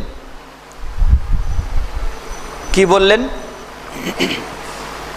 বললেন যে হাল সাহিহুন আন্নাকা গায়্যারতা মাযহাবাকা ওয়া লাম তুআদ হানাফিয়ান ওয়া হুয়া ইয়াতাকাররাবু মিনহু শাইআন ফাশাইয়া ওয়ারতাফা সাউতাহু ইয়াগলি। শেখ আলবানী রাহিমাহুল্লাহর বাবা তাকে বললেন যে এটা কি ঠিকই? তুমি নাকি তোমার মাযহাব চেঞ্জ করেছো, তুমি হানাফি মাযহাবের মধ্যে নাই, এ কথা কি ঠিক কিনা? তিনি রেগে যাচ্ছেন আর তার সাথে এই কথাগুলি বলতেছেন, মনে হয় রেগে যেন ভিতরে ফেটে যাচ্ছে এরকম ভাব। ওয়াশাইখু ক্বালা, তিনি বললেন, আনা লাম আসমা বিহাযা মিন ক্বাবল হাওয়ালা। শেখ আলবানী রাহিমাহুল্লাহ বললেন যে আমার বাবা এই ধরনের কখনো আমাকে কোনোদিন সম্বোধন করে বলেননি যে আমি মাযহাব ত্যাগ করেছি বা ইত্যাদি, এরকম করে শক্ত করে কখনো বলেন নাই, আজকে এত কঠিন করে বললেন। তিনি বললেন যে আমি চেষ্টা করলাম বাবাকে একটু বুঝ দেওয়ার জন্য, বাবার রাগটা একটু কমানোর জন্য আমি চেষ্টা করলাম, তিনি আরও রেগে যাবেন এমন আমি বেয়াদবি আচরণও করলাম না, কোনো রকমের কঠিন জবাবও দিলাম না, চেষ্টা করলাম বাবার রাগটাকে একটু থামানোর। লাকিন্না ফিন নিহায়া ক্বালা লাহু আবুহু ইসমা ইম্মাল মুওয়াফাকা ওয়া ইম্মাল মুফারাকা। বেশ কিছু কথা হলো, শেষে তার বাবা বললেন যে জেনে রাখো, আজকে হয় তুমি আমার কথা শুনে আমার মতোই চলবা, ওয়া ইম্মা আল মুফারাকা, অথবা তোমার সাথে আমার সম্পর্ক ছিন্ন হবে। ফাস্তামহালাহু সালাসাতা আইয়াম, তাকে 3 দিন সময় দিলেন। শেখ আলবানী রাহিমাহুল্লাহর বাবা শেখ আলবানীকে 3 দিন সময় দিলেন, তোমাকে আমি 3 দিন সময় দিলাম, তুমি তোমার সব কিছু ঠিক করে নিয়ে হয় আমার মতো চলবা, না আমার কাছ থেকে তোমার সম্পর্ক ছিন্ন হয়ে যাবে। ثم قرر الشيخ إلى أن ينتقل إلى مسكن آخر وهو لا يملك درهم ولا دينار وقدم والده 25 ليرو سوريا وكان الشيخ في ذلك الوقت قد أسس نواة من أصحابه الدعاة وكان أحدهم له حانوت يبيع فيه الحبوب। শেখ আলবানী রাহিমাহুল্লাহ 3 দিনের মাঝে সিদ্ধান্ত নিলেন কোনো ব্যক্তির অনুসরণ নয়, অনুসরণ হলো কিতাব এবং সহিহ সুন্নাহর, এবং সেই ব্যক্তি কিতাব ও সহিহ সুন্নাহর অনুসরণ করতে গিয়ে যদি বাবার সাথেও নাও মিলে যায় অসুবিধা নাই, প্রয়োজনে বাবার সিদ্ধান্ত আমি মেনে নিতে বাধ্য, অর্থাৎ বাবার বাড়ি আমাকে ত্যাগ করতে হবে, বাড়ি ছেড়ে আমাকে বিতাড়িত হতে হবে, অসুবিধা নেই, কিন্তু আমি কোরআন ও সুন্নাহকে কখনো ত্যাগ করতে পারি না, রাসূল সাল্লাল্লাহু আলাইহি সাল্লামের সঠিক সুন্নাহকে সহিহ হাদিসকে আমি কখনো বর্জন করতে পারি না। এই সিদ্ধান্তই শেখ আলবানী রাহিমাহুল্লাহ নিয়ে ফেললেন। ছোট মানুষ, রুজি রোজগার বলতে তেমন কিছুই নেই, আলাদা কোনো পুঁজিও নাই, কোনো বড় ডিগ্রিও নাই, কিচ্ছু নেই, অর্থকরীয় সাথে কিছু নেই, শুধু একটি সাহস রয়েছে একটাই মনোবল রয়েছে যে আমি আল্লাহ সুবহানাহু ওয়া তাআলার দ্বীনকে মানার ক্ষেত্রে কোরআন ও সহিহ সুন্নাহর আলোকে আমি মেনে চলবো। আমি অন্য কোনো মত, কোনো পথ, কোনো মাযহাব, কোনো তরিকা বা অন্য কারো অনুসরণ আমি কোনো কিছু বুঝি না। আমি বুঝি কোরআন ও সহিহ সুন্নাহর অনুসরণ। এই চিন্তা নিয়ে তিনি করলেন, বের হয়ে গেলেন। আল্লাহ সুবহানাহু ওয়া তাআলা বলেন, وَمَن يَتَّقِ اللَّهَ يَجْعَل لَّهُ مَخْرَجًا وَيَرْزُقْهُ مِنْ حَيْثُ لَا يَحْتَسِبُ। যে আল্লাহকে ভয় করবে, আল্লাহ সুবহানাহু ওয়া তাআলা তার যেন চলার পথকে বের করে দেন, তার নিষ্কৃতির পথকে আল্লাহ সৃষ্টি করে দেন। ওয়ারযুকুহু মিন হাইসু লা ইয়াহতাসিব, এবং তাকে আল্লাহ সুবহানাহু ওয়া তাআলা এমন রিজিক দেন যেটা কোনো গণনা করে শেষ করা যায় না, চিন্তা করেও খুঁজে পাওয়া যায় না। শেখ আলবানী রাহিমাহুল্লাহ কারো উপর আস্থাশীল, কারো উপর নির্ভরশীল হলেন না। আমার খাওয়ার কিছু নেই, পড়ার কিছু নেই, থাকার কিছু নেই, অসুবিধা নেই, আমি আল্লাহ সুবহানাহু ওয়া তাআলার উপর ভরসা করে, তাকে ভয় করেই আমাকে সহিহ সুন্নাহ মেনে চলতে হবে। কোনো মাযহাব নয়, কোনো তরিকা নয়, কোনো ইমামের অনুসরণ নয়, অনুসরণ কেবলমাত্র কোরআন ও সহিহ সুন্নাহর। এজন্য আমাকে যদি ঘরও ছেড়তে হয়, বাড়িও ছেড়তে হয়, বাবার সহায়তাও থেকে যদি আমি বঞ্চিত হই, কোনো অসুবিধা নাই। তিনি বের হয়ে গেলেন। তবে এর মাঝেই তার কিছু এই সঠিক দাওয়াতের বন্ধুও তৈরি হয়েছিল। তবে বাবার সাথে চলার সাথে যেহেতু ঘড়ির মেরামত করার যে পেশা, সেই পেশায় তিনি অভ্যস্ত হয়েছিলেন, শিখেছিলেন। শুধু এতটুকুই তার পুঁজি যে তিনি এই ঘড়ি তার কাছে দিলে সেটার তিনি মেরামত করতে পারবেন। এই সাহস নিয়ে তিনি বের হয়ে গেলেন কোরআন ও সহিহ সুন্নাহর অনুসরণ। বাবার সাথে সম্পর্ক এক প্রকার দূরত্ব সৃষ্টি হয়ে গেল। বাবা তিনি তার মাযহাব নিয়েই থাকলেন, আর ছেলে তিনি রাসূল সাল্লাল্লাহু আলাইহি ওয়াসাল্লামের সহিহ সুন্নাহর অনুসরণের জন্য বাবার মাযহাব থেকে দূরে সরতে হলেও তিনি দূরে সরতে বাধ্য হলেন। তবে বাবার সাথে তিনি কখনো বেয়াদবিমূলক আচরণ করেননি। বাবার সাথে যে আচরণ করা দরকার, বাবা যদিও তাকে ঘর থেকে বের করে দিয়েছেন, কিন্তু বাবার সাথে যে সদ্ব্যবহার করা দরকার তিনি বাবার সাথে সদ্ব্যবহার করেছেন। বাবার দেখা হলে, সম্ভব হলে বাবার সাথে ঠিকই তিনি ভালো আচরণ করতেন। তার বাবা একদিন বলতে বাধ্য হয়েছেন, দোকানের সেই ছেলে এখন আলাদা দোকান, সেই এলাকার পাশ দিয়ে যখন বাবা মাঝে মাঝে যায়, একদিন যাচ্ছেন, যাওয়ার পরে তিনি বললেন যে আনা লা উনকিরু আন্নানি ইস্তাফাদ্দু মিনকা, হে আমার ছেলে জেনে রাখো, তোমাকে আমি বাড়ি থেকে বের করে দিয়েছি ঠিকই, কিন্তু তোমার কাছ থেকেও আমি যে অনেক উপকৃত হয়েছি এটাকে আমি কখনো অস্বীকার করতে পারবো না। বাবাও ছেলেকে এটা বললেন।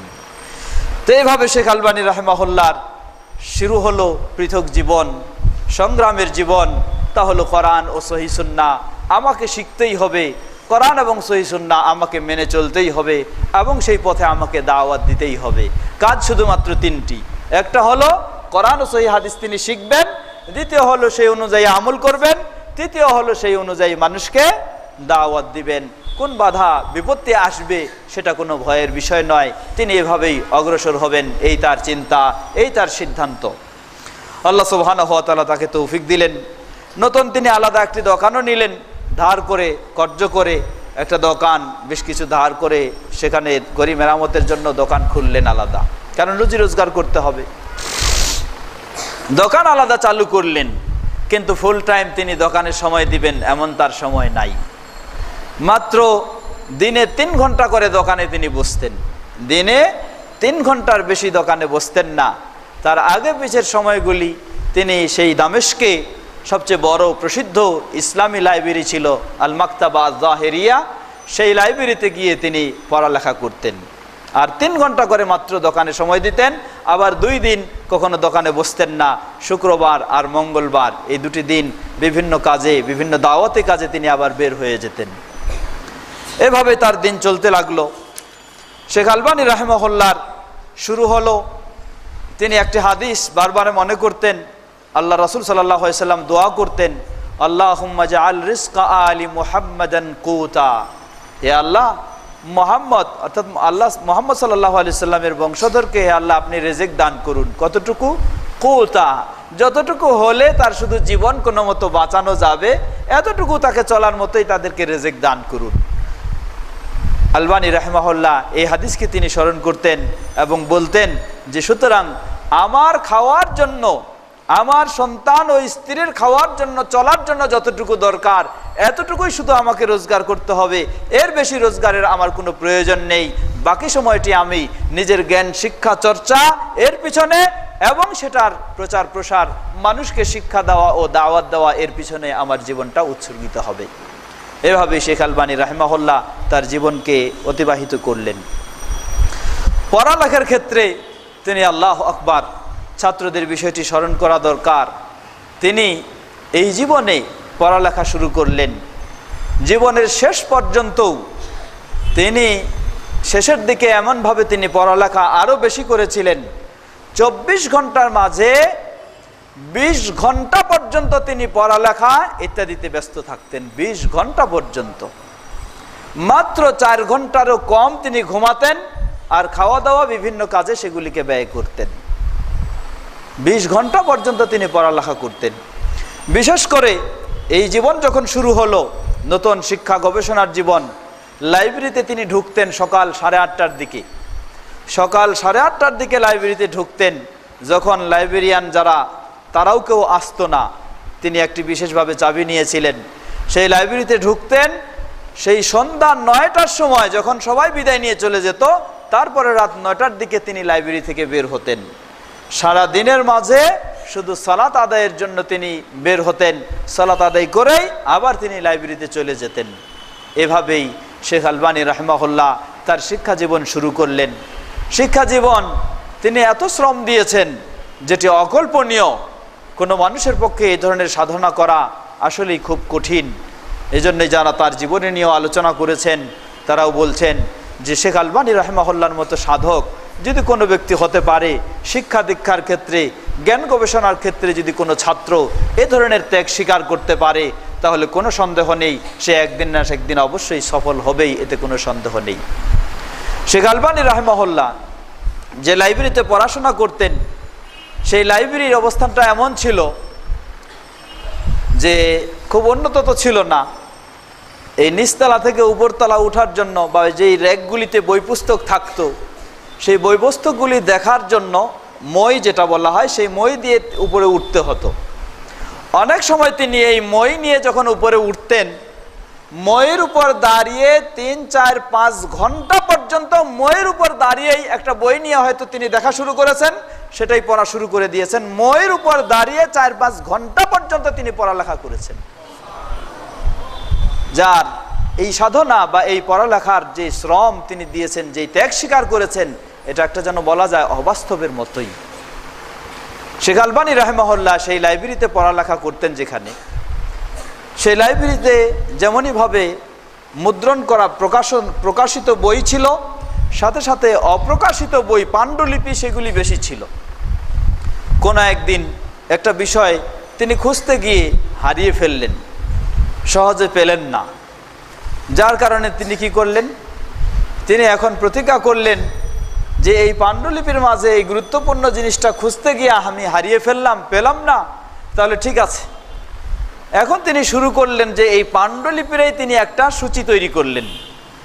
সেই সূচি বলতে কি, যেখানে হাজারো ঊর্ধ্বে পাণ্ডুলিপি ছিল, সব পাণ্ডুলিপিগুলির সূচি, কোনটা কোন বিষয়ে আলোচনা, কোনটা কার, কোনটা কি, সেই তালিকায় তিনি আরেকটা নতুন তালিকায় তৈরি করে ফেললেন।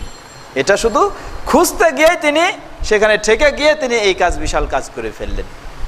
এভাবেই শেখ আলবানী রাহিমাহুল্লাহ তার জ্ঞান গবেষণা শুরু হয়। শেখ আলবানী রাহিমাহুল্লাহ তিনি দিন শেখার জন্য, জ্ঞান শেখার জন্য তিনি যেমন মিশরে দামেস্কে, সেখানেই সেই বিশাল জ্ঞানের ধনভাণ্ডার বা জ্ঞানভাণ্ডার যেটা ছিল লাইব্রেরি, সেই লাইব্রেরিতে তিনি ইচ্ছামতো পড়ালেখা করেছেন। সাথেও বিভিন্ন আলেম সমাজের কাছেও পড়াশোনার জন্য তিনি অনেক অনেক জায়গাতেও ভ্রমণ করেছেন। তিনি মিশরেও গেছেন, তিনি আরও অনেক অনেক জায়গাতেও তিনি দিন শেখার জন্য অনেক বিজ্ঞ ব্যক্তিদের কাছেও গেছেন। তবে নিজেই গবেষণা করে তিনি বেশি পড়ালেখা করার চেষ্টা করেছেন। তবে নিজে গবেষণা করে পড়ালেখা করলে অনেক সময় সেই গবেষকদের মাঝে কিছু সমস্যা দেখা যায়। সেই সমস্যা কি? সঠিক সিদ্ধান্তে পৌঁছা অনেকের জন্য হয়তো কঠিন হয়ে যায়, যার জন্য যারা নিজে নিজে বেশি গবেষণা করতে যায় তারা কিছু ভুল ত্রুটিতে লিপ্ত হয়ে যায়। শেখ আলবানী রাহিমাহুল্লাহর ক্ষেত্রে এই বিষয়টি ছিল ব্যতিক্রম। কারণ তিনি একটি হাদিস পেলেই সেটা নিয়ে একটা ফতোয়া দিয়ে ফেলবেন বা এমন কিছু করে ফেলবেন, এমন তার নীতি ছিল না। তার নীতি ছিল প্রথমে হাদিস পেলেই হাদিসটিকে যাচাই বাছাই করা, এটি বিশুদ্ধ কিনা, এটি গ্রহণযোগ্য কিনা সেটি আগে যাচাই করে নেওয়া।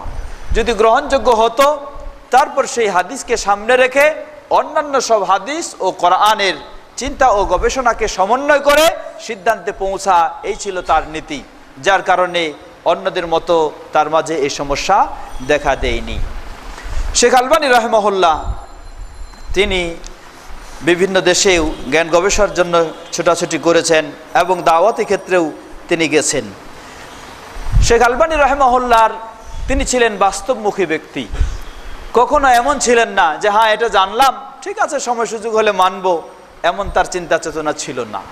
বরং যেটি জানতেন সঠিক সেই বিষয়টি তিনি হিকমতের সাথে অবশ্যই সেটিকে মানার চেষ্টা করতেন। এজন্য সেই সিরিয়ার পরিবেশে, শাম দেশে, যেমন উদাহরণস্বরূপ কতগুলি বিষয়, সেই দেশে মানুষেরা কি করত? মানুষেরা ঈদের সালাত সবসময় মসজিদে আদায় করত। কারণ হানাফি মাযহাবের যখন প্রভাব বিস্তার লাভ করেছিল, মসজিদে আদায় করা তাদের বিধান রয়েছে, অথচ রাসূল সাল্লাল্লাহু আলাইহি ওয়াসাল্লামের সুন্নাহ হলো ঈদের সালাত আদায় করা ঈদের মাঠে গিয়ে, খোলা মাঠে গিয়ে। তো এই হাদিসগুলি যখন তিনি জানলেন, সেই বিষয়ে তিনি একটি পুস্তক রচনা করলেন এবং তিনি নিজে সর্বপ্রথম 12 জন না 13 জন মানুষকে নিয়ে খোলা মাঠ সালাত তিনি সর্বপ্রথম আদায় শুরু করেছেন। কেউ করছে না তাই আমি করা বাদ দেব এমন নয়, তিনি শুরু করেছেন সর্বপ্রথম। তাকে তার এই সুন্নাহর মাধ্যমেই, তার এই নিয়মের মাধ্যমেই সেই সিরিয়ার পরিবেশে এখন সব মানুষেরাই বলা যেতে পারে প্রকাশ্য খোলা মাঠে রাসূল সাল্লাল্লাহু আলাইহি ওয়াসাল্লামের সুন্নাহর আলোকে খোলা মাঠেই তারা ঈদের সালাত আদায় করে। শেখ আলবানী রাহিমাহুল্লাহ তিনি যেগুলি শুরু করেছেন সেগুলির মাঝে যেমন সর্বপ্রথম সেই সিরিয়ার পরিবেশে মেয়েরা তারা ওই স্কার্ট জাতীয় জামা সেগুলি ব্যবহার করে চলাফেরা করত। কিন্তু শেখ আলবানী রাহিমাহুল্লাহ সর্বপ্রথম তিনি দেখলেন যে না, এটি মেয়েদের জন্য শরীয়তসম্মত পোশাক নয়, এটার মাধ্যমে মেয়েদের পর্দা সংরক্ষণ করা বা পালন করা কখনো সম্ভব নয়।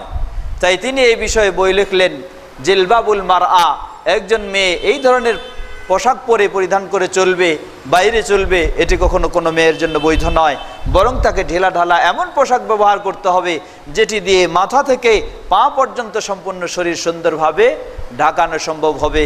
এই বিষয়ে তিনি বইও লিখলেন এবং সর্বপ্রথম তার স্ত্রী এবং তার স্ত্রীর বোন, তিনিও একজন, তার ভাইরা যিনি ছিলেন তিনিও একজন বড় আলেম ছিলেন, মিশরের মানুষ। এই দুই ওয়াইফ সর্বপ্রথম সিরিয়ার পরিবেশে সেই সময়ে সর্বপ্রথম পর্দার প্রচলন এই দুইজনের মাধ্যমে চালু হয় সর্বপ্রথম। আর সেটি করেছেন শেখ আলবানী রাহিমাহুল্লাহ তার এই কোরআন ও হাদিসের মাধ্যমে, লেখার মাধ্যমে এবং বাস্তব তাদেরকে সেই পর্দা প্র্যাকটিক্যাল শিক্ষা দেওয়ার মাধ্যমে এবং বাস্তব সেই সমাজেও সেটাকে বাস্তবায়ন তারা করেছেন। অনুরূপভাবে শেখ আলবানী রাহিমাহুল্লাহ অনেক বিষয় যেগুলি প্রমাণ হয় যে নিজে সেগুলি তিনি ইসলামে শরীয়তসম্মত ব্যবস্থা ঠিকই, কিন্তু সেই সমাজে সেগুলি ছিল না। সেই সমাজে যেই মসজিদে তিনিও সালাত আদায় করতেন সেই মসজিদ ছিল এমন মসজিদ যে মসজিদের ভিতরে কবর ছিল। এই বিষয়টাও নিয়ে তিনি গবেষণা শুরু করলেন। এই গবেষণা শুরু করতে গিয়ে তিনি এ বিষয়ে গুরুত্বপূর্ণ একটি বইও লিখে ফেললেন, যে বইটি বাংলা ভাষায় অনুবাদ হয়েছে। সেই গুরুত্বপূর্ণ বই ইত্তেখাদুল কুবুর মাসাজিদ, তাহজিরুস সাজিদ ফি ইত্তেখাদুল কুবুর মাসাজিদ, এই নামে একটি বই তিনি সংকলন করলেন। যে বইয়ের মাধ্যমে মসজিদে কবর কখনো জায়েজ হতে পারে না, বা কোনো মসজিদে কবর থাকলে সে মসজিদও সালাত জায়েজ হতে পারে না, নিজেও বর্জন করলেন এবং এই বিষয়ে বই লিখলেন এবং প্রচার প্রসার করার মাধ্যমে মসজিদগুলিকেও তিনি এভাবে সংস্করণ করলেন। শেখ আলবানী রাহিমাহুল্লাহ তিনি সেই পরিবেশে যখন এইভাবে দাওয়াত দিতেন, সঠিক বিষয়গুলি মানতেন ও দাওয়াত দিতেন, মানুষ তাকে খুব সহজেই যে ছেড়ে দিত এমন কিন্তু না। কারণ বিশেষ করে যারা মাযহাবী, তিনি মাযহাবীর অন্ধ অনুসরণের অন্ধ তাকলিদের, এর বিপক্ষেও ছিলেন, কখনো এর পক্ষে ছিলেন না। কারণ কোরআন ও সুন্নাহ অনুসরণ করেই চলতে হবে। এটি হলো প্রসিদ্ধ ইমাম আবু হানিফা রাহিমাহুল্লাহ, ইমাম শাফিঈ, ইমাম মালিক, ইমাম আহমদ বিন হাম্বল রাহিমাহুল্লাহ, তাদের সকলের আদর্শ ছিল, তাদের সকলের নীতি ছিল কোনো এই ধরনের অন্ধ অনুসরণ নয়, বরং কোরআন ও সহিহ সুন্নাহ অনুসরণ করে চলাটাই ছিল তাদের আদর্শ। শেখ আলবানী রাহিমাহুল্লাহ তিনিও সেই আদর্শে আদর্শিত হয়েছিলেন। তিনিও কখনো এই অন্ধ অনুসরণকে গ্রহণ করেননি। মাযহাবি বা তরিকা ইত্যাদি যে সমস্ত দলাদলি, এগুলিকে তিনি কখনো পছন্দ করতেন না, বরং সরাসরি সব ক্ষেত্রেই কোরআন ও সহিহ সুন্নাহর অনুসরণ করার চেষ্টা করতেন। যার ফলে সেই মাযহাবি ভাইয়েরা শেখ আলবানী রাহিমাহুল্লাহকে বহু রকমের জ্বালা যন্ত্রণা ও সমস্যায় ফেলে দিতে তারা কখনো কম করেনি। এই সঠিক দাওয়াতের জন্য শেখ আলবানী রাহিমাহুল্লাহকে কারাগারে আবদ্ধ হতে হয়েছে, তাকে জেলখানায় আবদ্ধ করা হয়েছে। সেই জেলখানায় তাকেও আবদ্ধ করা হয়েছে যেই জেলখানায় ইমাম ইবনে তাইমিয়া রাহিমাহুল্লাহকে আবদ্ধ করা হয়েছিল। শুধু একদিন দুদিন নয়, সেই জেলখানায় কয়েক মাস, 6 মাসেরও বেশি তাকে জেলখানায় আবদ্ধ করে রাখা হয়েছে এবং তাকে বহু রকমের নির্যাতনেরও সেখানে শিকার হতে হয়েছে। কিন্তু জেলখানায় গিয়ে শেখ আলবানী রাহিমাহুল্লাহ তিনি সেখানে আরেক বিপ্লব সৃষ্টি করেছেন, তিনি সেখানে পরিবেশ সৃষ্টি করেছেন। যে জেলখানায়, এজন্য ঐতিহাসিকগণ বলছেন যে ওই জেলখানায় ইমাম ইবনে তাইমিয়া রাহিমাহুল্লাহকে যখন আবদ্ধ করে রাখা হয়, তারপর থেকে শেখ আলবানী রাহিমাহুল্লাহ তাকে সেই জেলখানায় আবদ্ধ করা পর্যন্ত কোনো সেখানে গুরুত্ব সহকারে জামাত ও জুমার সালাত আদায় হতো না। কিন্তু শেখ আলবানী রাহিমাহুল্লাহকে যখন জেলখানায় আবদ্ধ করা হলো, তিনি তার এই সঠিক দাওয়াত, কারাবন্দী যারা ছিল তাদের মাঝে এই ইসলামের দাওয়াত দিতে শুরু করলেন, তাদের মাঝে এই ইসলামকে সঠিকভাবে বোঝানোর চেষ্টা করলেন এবং তিনি নিজে তাদেরকে নিয়ে বিশাল বড় ধরনের 5 ওয়াক্ত জামাত এবং জুমার সালাত সেখানে সুন্দরভাবে আদায় করা আবার শুরু করলেন। তার এই নীতি, তার এই আদর্শ যখন সেই প্রশাসন কর্তৃপক্ষ জানলেন যে না, আসলে এই ব্যক্তি কোনো অপরাধী নয়, তিনি কোনো বিদ্রোহীও নন, তিনি কোনো সন্ত্রাসীও নন, তিনি কোনো জেএমবিও নন, তিনি কোনো জেএমবিও নন, এসব কিছু যখন প্রশাসন জানলেন, জানার পরে তখন তার এই সুন্দর আদর্শ বোঝার পরে বুঝলেন যে এটা শুধু মাযহাবির দ্বন্দ্ব আর মাযহাবি রেশারেশি ও তরিকার রেশারেশি ও সুফিবাদের চক্রান্ত ছাড়া আর কিছুই নয়। তাই তারা তাকে, শেখ আলবানী রাহিমাহুল্লাহকে জেলখানা থেকে তারা রিলিজ দিয়ে দিলেন বা সেখান থেকে মুক্ত করে দিলেন। তবে শেখ আলবানী রাহিমাহুল্লাহ বলছেন, আমি জেলখানায় গেলাম ঠিকই, কিন্তু সেই সময় আমি তেমন বই পুস্তক নিয়ে যেতে পারিনি। আমার কাছে খুব পছন্দনীয় হাদিসের কিতাব, সেটি হলো সহিহ মুসলিম। তবে এই সহিহ মুসলিম আমি সাথে নিয়ে যাওয়ার সুযোগ পেয়েছি। দিন রাত 24 ঘন্টা তিনি দাওয়াতি কাজ করতেন, সাথে সাথে এই সহিহ মুসলিম নিয়ে তিনি এখন গবেষণা শুরু করলেন। মাত্র 3 মাসে সহিহ মুসলিম শুরু থেকে শেষ পর্যন্ত গবেষণামূলক পড়ালেখা করে সহিহ মুসলিমের মুখতাসার, সংক্ষিপ্ত আরেকটি সহিহ মুসলিম তিনি সেখানে তৈরি করে ফেললেন মাত্র 3 মাসের মাঝে। তো শেখ আলবানী রাহিমাহুল্লাহ এভাবেই তার সময়, এভাবে তার জীবন, এভাবেই তার কেটেছে।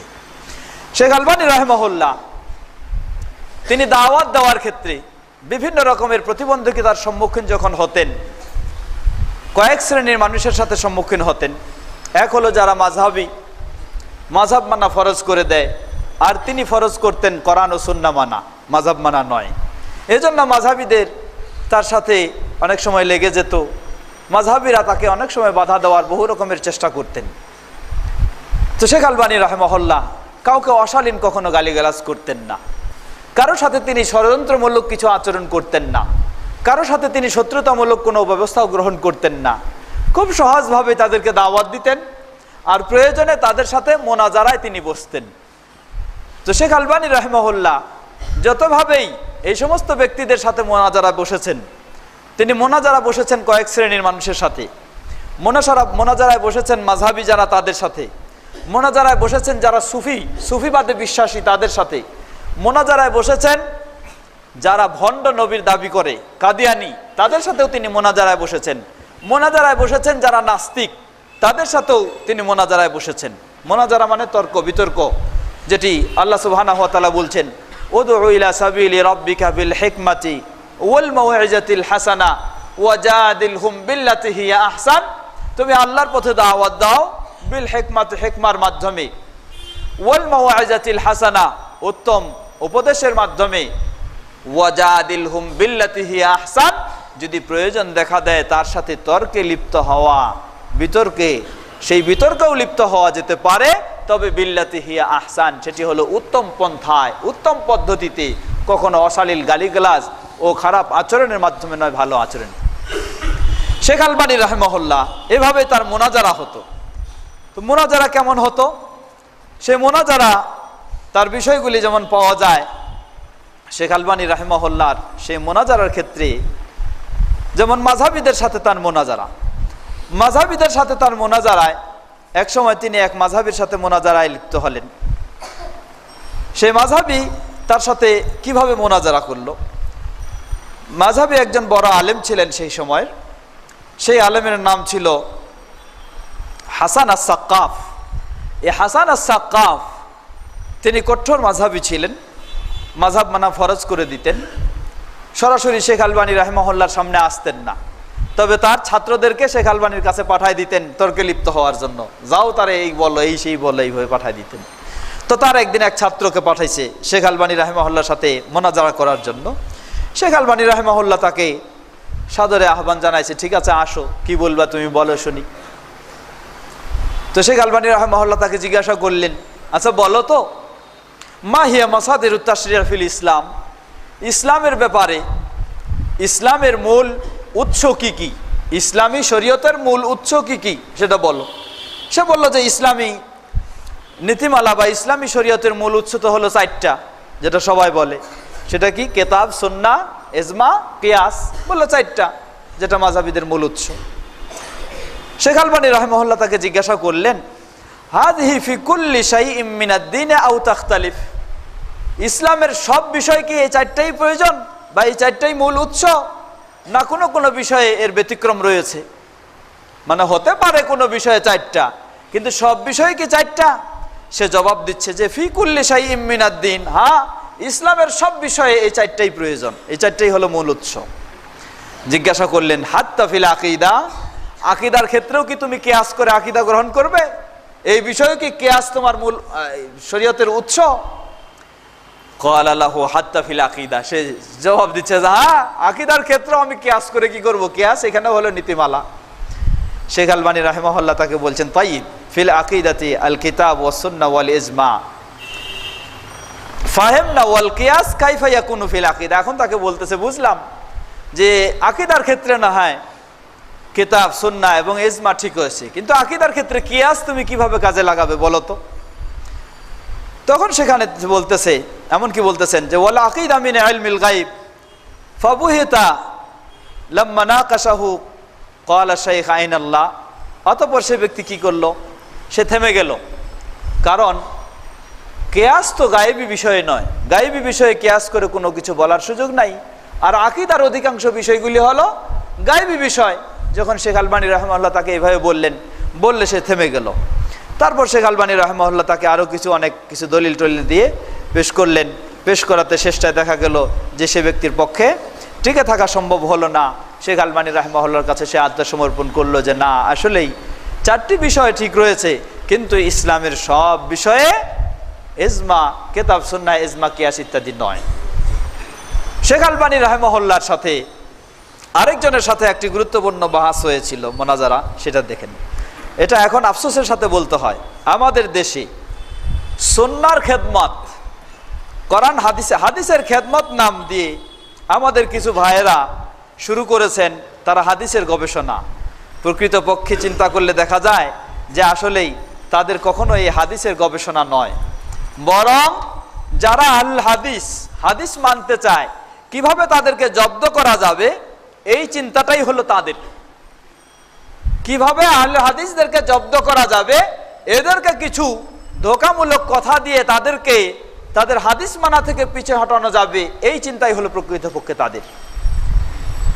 যারা এই হাদিসের গবেষণা নাম দিয়ে এই কাজগুলি করছে, নাম বলতে চাচ্ছি না, তাদের যিনি মূল ওস্তাদ তিনি হলেন আব্দুল ফাত্তাহ আবু গুদ্দা। এই আব্দুল ফাত্তাহ আবু গুদ্দা তার বিষয়টি তিনি ছিলেন কখন? শেখ আলবানী রাহিমাহুল্লাহর সময় তিনি সেই সিরিয়ার হালব শহরে সেখানে ছিলেন। তো হঠাৎ একদিন শেখ আলবানী রাহিমাহুল্লাহ সেদিন গেলেন। ইনি হলেন কট্টর মাযহাবী, হানাফি মাযহাবের অনুসারী। হাদিসের নাম দিয়ে যত রকমের হাদিসকে সাইজ করা দরকার হাদিসের গবেষণার নাম দিয়ে, আর মাযহাবকে কিভাবে সুপ্রতিষ্ঠিত করা দরকার সেটাই হলো তার টার্গেট। যে এই ব্যক্তি, এই আব্দুল ফাত্তাহের অনুসারীরা আজকে বিভিন্ন রকমের হাদিস গবেষণার নাম দিয়ে যেগুলি শুরু করেছে তারা সবাই হচ্ছে এই আব্দুল ফাত্তার অনুসারী। শেখ আলবানী রাহিমাহুল্লাহর এই আব্দুল ফাত্তার সাথেই একদিন মোনাজারা হলো। কিভাবে মোনাজারা? আব্দুল ফাত্তাহ ফতোয়া দিয়েছিলেন তিনি যেখানে থাকতেন সেই মসজিদের পাশে একটা চিকিৎসাখানা ছিল, দাওয়াখানা ছিল। সেই দাওয়াখানার দোকানদারকে তিনি ফতোয়া দিয়েছিলেন যে মদ তো ইসলামে হারাম, তবে ঔষধের জন্য যদি মদ প্রয়োজন হয়ে থাকে তাহলে আপনি মদ ব্যবহার করতে পারেন, তাতে কোনো অসুবিধা নেই। অর্থাৎ যদি কোনো মুসলিম চিকিৎসক সাক্ষ্য দেয় যে এই ব্যক্তির চিকিৎসার জন্য মদ দেওয়া জায়েজ রয়েছে, দিতে হবে প্রয়োজন, তাহলে মদ সেখানে ঔষধ হিসাবে ব্যবহার করা যাবে, কোনো অসুবিধা নেই। শেখ আলবানী রাহিমাহুল্লাহ আব্দুল ফাত্তাহ তার সাথে তিনি একটু কথা বললেন যে আপনি কি বলতেছেন, মদ ইসলামে ঔষধ হিসাবে কখনো বলা হয়নি, বরং মদকে ইসলামে রোগ হিসাবে চিহ্নিত করা হয়েছে।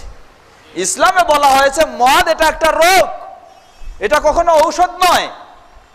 শেখ আলবানী রাহিমাহুল্লাহ তাকে যখন এইভাবে বললেন এবং বললেন যে স্পষ্ট আল্লাহ রাসূল সাল্লাল্লাহু আলাইহি ওয়াসাল্লাম হাদিসে বলেছেন যে মদ এটা হলো একটা রোগ, এটা ঔষধ নয়, রোগ সারানোর ব্যবস্থা নয়। সে আব্দুল ফাত্তাহ সাহেব তিনি কি বললেন? তিনি বললেন যে আপনি হাদিসের কথা বলছেন, তাহলে ঠিক আছে, সেই হাদিসটা নিয়ে একটু চিন্তা ভাবনা করা দরকার, দেখা দরকার। বলে ফেললেন যে না, এই হাদিস সহি নয়, এই হাদিসটা জয়ীফ। কারণ তাদের নিয়মেই হলো যখনই তাদের মতের কোনো বিরোধী হাদিস পাওয়া যাবে, ডাইরেক্ট কথা হলো এই হাদিস জয়ীফ, হাদিস সহি নয়। তাদের মতের বিরোধী যখন পাওয়া যাবে, আমাদের হানাফি মাযহাবের ভাইরা যারা রয়েছেন, আলেমরা রয়েছেন, তাদের নীতি হলো তাদের আমলের বিপরীত যদি কোনো হাদিস পাওয়া যাবে, প্রথমে কথা হলো সেটা জয়ীফ। যদি খুঁজে পাওয়া যায় সেটা জয়ীফ নয়, সহি, তাহলে দ্বিতীয় কথা হলো এটা মানসুখ হয়ে গেছে। এই হলো তাদের সহজ নিয়ম। তো সেই আব্দুল ফাত্তাহ সাহেব তিনিও তখন বললেন যে না, আপনি যে হাদিসের কথা বলছেন, মদকে সেখানে অসুখের কথা বলা হয়েছে, রোগের কথা বলা হয়েছে, ঔষধের কথা বলা হয়নি, সেই হাদিস জয়ীফ, সহি নয়। শেখ আলবানী রাহিমাহুল্লাহ বলছেন হাদিস সহি, মুসলিমের হাদিস, আর আপনি বলছেন জয়ীফ, সহি নয়। এইভাবে যখন শেখ আলবানী রাহিমাহুল্লাহ জোর করে বললেন যে এটা সহি মুসলিমের হাদিস, তিনি তখন বলছেন তা ঠিক আছে, তাহলে হাদিসটা আরেকটু আমাদের নিশ্চিত হতে হবে হাদিসটা সহি কিনা।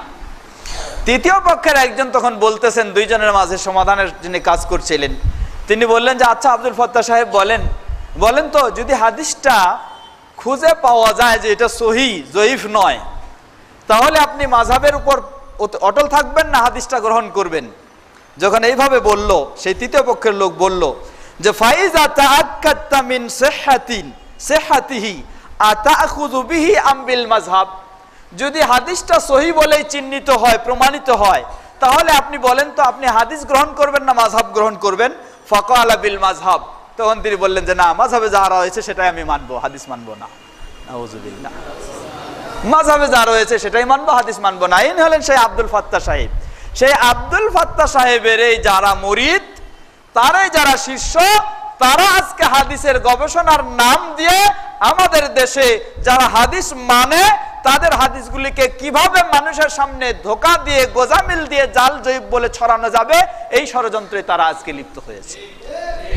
এবং তারা শেখ আলবানী রাহিমাহুল্লাহ, এই শেখ আলবানী রাহিমাহুল্লাহর বিষয়ে তাদের দেখবেন কত রকমের অপপ্রচার, কত রকমের বানাওটি কথা শেখ আলবানী রাহিমাহুল্লাহর বিরুদ্ধে তারা দাঁড় করছে। শেখ আলবানী এই ছিলেন, সেই ছিলেন, এই জানতেন না, এই বুঝেন নাই, এই অমুক তমুক, যত রকমের অপপ্রচার করা দরকার শেখ আলবানী রাহিমাহুল্লাহর তারা এই সমস্ত কথা বলে থাকে। শেখ আলবানী রাহিমাহুল্লাহ আলহামদুলিল্লাহ, তার বই পুস্তকগুলি পড়লে বোঝা যায় তিনি কখনো কোনো বিষয় যেটি বলে ফেলেছেন, মুখ দিয়ে বলে ফেললেই সহিহ হোক আর জয়ীফ হোক, সেটার উপর অটল থাকার জন্য, সেটাকে সহি করার জন্য চেষ্টা করেছেন, এই নীতি, এই আদর্শ তার কখনো ছিল না। যার কারণে তার বই পুস্তকগুলি পড়লে পাওয়া যায় অতীতে কখনো একটা হাদিসকে তিনি হয়তো সহি বলেছেন, এরপরে গবেষণা করে আরো যখন পাওয়া গেল যে সেই হাদিসটি আসলে সহি নয়, পরবর্তীতে তিনি সিদ্ধান্ত দিয়েছেন যে না, সেই হাদিসটি সহি নয়, সেই হাদিসটি দঈফ, যদিও তিনি আগে সেই সিদ্ধান্ত দিয়েছেন। কোন মাসআলার ক্ষেত্রেও যদি তিনি আগে কখনো ফতোয়া দিয়েছেন, পরে যদি দেখেছেন গবেষণা করে দলিল প্রমাণের আলোকে যে এটি সেটি সঠিক নয়, তখন তিনি আবার সেটিকে প্রত্যাহার করে সেই পরবর্তীতে সঠিক ফতোয়া দিয়েছেন। এটাই হলো প্রকৃতপক্ষে যিনি হক খুঁজেন এবং গ্রহণ করেন, তার অবস্থান, তার মানহাজ বা তার তরিকা এই হওয়া উচিত। কিন্তু আমাদের ভাইয়েরা কি করে থাকেন, যেটা নিয়ম রয়েছে সেই নিয়মটাকে সুপ্রতিষ্ঠিত করার জন্য কত যুক্তি, কত তর্ক, কত গজামিলের আশ্রয় নিয়ে সেটাকে প্রতিষ্ঠিত করার চেষ্টা করেন। মূলত ইমাম আবু হানিফা রাহিমাহুল্লাহ তার কথাগুলি, তার বিষয়গুলি যদি আমরা চিন্তা করে দেখি, ইমাম আবু হানিফা রাহিমাহুল্লাহর কথা, তার অবস্থান আর শেখ আলবানী রাহিমাহুল্লাহর কথা এবং অবস্থান দুটি হুবহু মিলে যায়। আমি যেটি আমার সেই সুন্নতে রাসূল সাল্লাল্লাহু আলাইহি সাল্লাম ও চার ইমামের অবস্থান সেই বইয়ের মাঝে যে বিষয়টি আমি উল্লেখ করেছি, ইমাম আবু হানিফা রাহিমাহুল্লাহ কত মূল্যবান কথা তিনি বলেন। দেখেন, ইমাম আবু হানিফা রাহিমাহুল্লাহ বলছেন, লা ইয়াহিল্লু লিআহাদিন আন ইয়াখুযা বিকাউলিনা মা লাম ইয়ালাম মিন আইনা আখাযনা। কোন ব্যক্তির জন্য হালাল নয় যে আমার কথা দিয়ে সে দলিল দিবে বা আমার কথাকে গ্রহণ করবে, যতক্ষণ না সে ভালো করে জানতে পারে যে আমি কোন জায়গা থেকে এই কথাগুলি গ্রহণ করেছি। না জানা পর্যন্ত অন্ধের মতো আমার কথা গ্রহণ করে কেউ প্রচার করবে, এটা কারোর জন্য হালাল নয়। তিনি বলছেন, ওফি রিওয়ায়াতিন হারামুন আলা মান লাম ইয়ারিফ দালিলি আন ইফতিয়া বিকালামি, যে আমি কোন দলিলের আলোকে ফতোয়া দিয়েছি এটা যে জানবে না, না জেনে আমার ফতোয়ার আলোকে কেউ যদি ফতোয়া দিতে যায়, এটা তার জন্য হারাম, হালাল নয়। শেখ ইমাম আবু হানিফা রাহিমাহুল্লাহ কত সুন্দর বলছেন। তিনি বলছেন, কেন? ফা ইন্নানা বাশারুন নাকুলু ওয়াল কাউলা নাকুলুল কাউলা ইয়াউম ওয়া নারজিউ আনহু গাদান। ইমাম আবু হানিফা রাহিমাহুল্লাহ বলছেন, আমরা তো মানুষ, আমরা তো নবী রাসূল নয়, সাধারণ মানুষ, আমাদের কাছে তো ওহী আসেনি যে নিশ্চিত হয়ে আমরা বলবো। অতএব আজকে হয়তো একটা কথা আমি বলেছি, একটা ফতোয়া আজকে দিয়েছি, কিন্তু ওয়ানারজি আনহু গাদান, আবার আগামী কালকে হয়তো কি করেছি, এই ফতোয়া থেকে প্রত্যাহার করে নিয়েছি এই ফতোয়া। সুতরাং আমার কথা দিয়েই শুধু চালাই দেওয়া এটি কারোর জন্য উচিত নয়। আরো কত কঠিন ভাবে ইমাম আবু হানিফা রাহিমাহুল্লাহ বলছেন। ইমাম আবু হানিফা রাহিমাহুল্লাহ তার ছাত্র ইমাম আবু ইউসুফ রাহিমাহুল্লাহকে বলছেন, ওয়াইহাকা ইয়া ইয়াকুব ওয়া হুয়া আবু ইউসুফ লা তাকতুব কুল্লামা তাসমা মিন্নি ফাইন্নি কাদ আরা আর-রা'য়া আল-ইয়াওম ওয়া আতরুকুহু গাদা ওয়া আরা আর-রা'য়া গাদান ওয়া আতরুকুহু বা'দা গাদিন। ইমাম আবু হানিফা রাহিমাহুল্লাহ ইমাম আবু ইউসুফকে বলছেন, হে আবু ইউসুফ, জেনে রাখো আমার কাছ থেকে তুমি যাই শুনতেছো সেগুলি তুমি রেকর্ড করে নিও না, লিখে নিও না। কারণ আমি হয়তোবা আজকে একটা মত প্রকাশ করতেছি, আবার আগামী কালকে সেই মতটাকে আমি প্রত্যাহার করে নেই। কারণ কি? কারণটা হলে আজকে আমি যতটুকু জেনেছি সেই অনুযায়ী আমি একটা মত দিয়েছি, আগামী দিনে আমার কাছে যখন আরো কিছু জানার সুযোগ হয়ে যাচ্ছে, তখন এই মতটাকে আমি প্রত্যাহার করে সেই হাদিসের আলোকে, দলিলের আলোকে আমি আরো মত দিয়ে থাকি। আবার বলছেন, ওয়া আরা আর-রা'য়া গাদান ওয়া আতরুকুহু বা'দা গাদিন, আগামী কালকে হয়তো আমি এমন একটা মত দিয়ে ফেলতে পারি, কিন্তু এরপরে জ্ঞান গবেষণায় দেখা যায় যে আরো কিছু দলিল আমার কাছে উপস্থিত হয়ে যায়, যার ফলে আমি সেটাকেও প্রত্যাহার করে আবার আরো অনেক মত দিতে পারি। এটা ইমাম আবু হানিফা রাহিমাহুল্লাহ বলছেন। তাহলে ইমাম আবু হানিফা রাহিমাহুল্লাহর অবস্থাটা কি ছিল বোঝা যায় তিনি সব সময় দলিল এর আলোকে ফতোয়া দেওয়ার চেষ্টা করতেন সম্ভব অনুযায়ী। যখনই আজকে হয়তো একটা ফতোয়া দিয়েছেন, তার কাছে উপস্থিত যেই দলিল রয়েছে সেই আলোকে আগামী দিনে তিনি যদি আরো ভালো দলিল পেয়ে যান, প্রয়োজন যদি হয়, তাহলে এই ফতোয়া প্রত্যাহার করে তিনি নতুন ফতোয়াও দিতেন। এজন্যই তিনি বলেছেন, ইযা সাহাল হাদিস ফাহুয়া মাযহাবি, আমার কাছে সব হাদিসের ভান্ডার এসে যায়নি, সুতরাং কথাও কখনো যদি সহিহ হাদিস বলে প্রমাণিত হয়, সেটি আমার মাযহাব, আমার মত বলেই জেনে নিতে হবে। ইমাম আবু হানিফা রাহিমাহুল্লাহ এত সুন্দর কথা বলেছেন। শেখ আলবানী রাহিমাহুল্লাহরও একই বক্তব্য, আমি যা বলেছি তাই মেনে নিতে হবে সকলকে, এটা নয়, বরং তিনি কখনো এক হাদিসের আলোকে, গবেষণার আলোকে একটা সিদ্ধান্তে পৌঁছেছেন, এরপরে দেখা গেছে আরো হয়তো তার কাছে অনেক দলিল প্রমাণ অন্য পৌঁছে গেছে, তিনি তখন সেই মতকেও প্রত্যাহার করে নিয়েছেন। এটা হলো যারা হকপন্থী তাদেরই এটা প্রমাণ।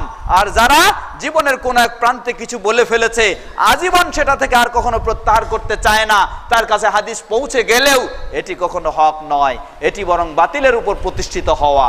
সুতরাং শেখ আলবানী রাহিমাহুল্লাহর এই সমস্ত বিষয় উল্লেখ করে তাকে এই ধরনের ছোট করা বা এই ধরনের তাকে অশালীন ভাষায় বক্তব্য দেওয়া, আবুল ফাত্তাহ সাহেবের যারা আজকে মুরিদ তারাই এই সমস্ত করে থাকে, তাদেরকে আমরা অনুরোধ জানাবো, আপনাদেরও উচিত, আমাদেরও উচিত কোরআন ও সহিহ সুন্নাহ যেখানেই পাবো সেটাকেই জেনে শুনে শিখা ও গ্রহণ করা, সেটাই আমাদের দরকার।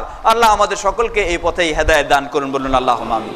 শেখ আলবানী রাহিমাহুল্লাহ আরো তিনি মোনাজারায় সুফিবাদী যারা, চরম সুফিবাদী যারা, এই সুফিবাদীরাও শেখ আলবানী রাহিমাহুল্লাহর বিরোধী।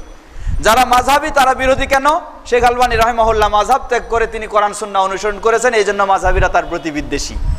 সুফিবাদী যারা, এই সুফিবাদীদের কঠোর প্রতিবাদী ছিলেন শেখ আলবানী রাহিমাহুল্লাহ, এবং সেই সুফিবাদ সেই সমস্ত তাদের বুজুর্গ বা তাদের গাউস কুতুবদের সাথে তিনি মোনাজারা করতেন। হঠাৎ একদিন এক সুফি আলেম শেখ আলবানী রাহিমাহুল্লাহ এবং তাদের সামনে মোনাজারার জন্য এসে গেছে। এখন তাদের মোনাজারা কি?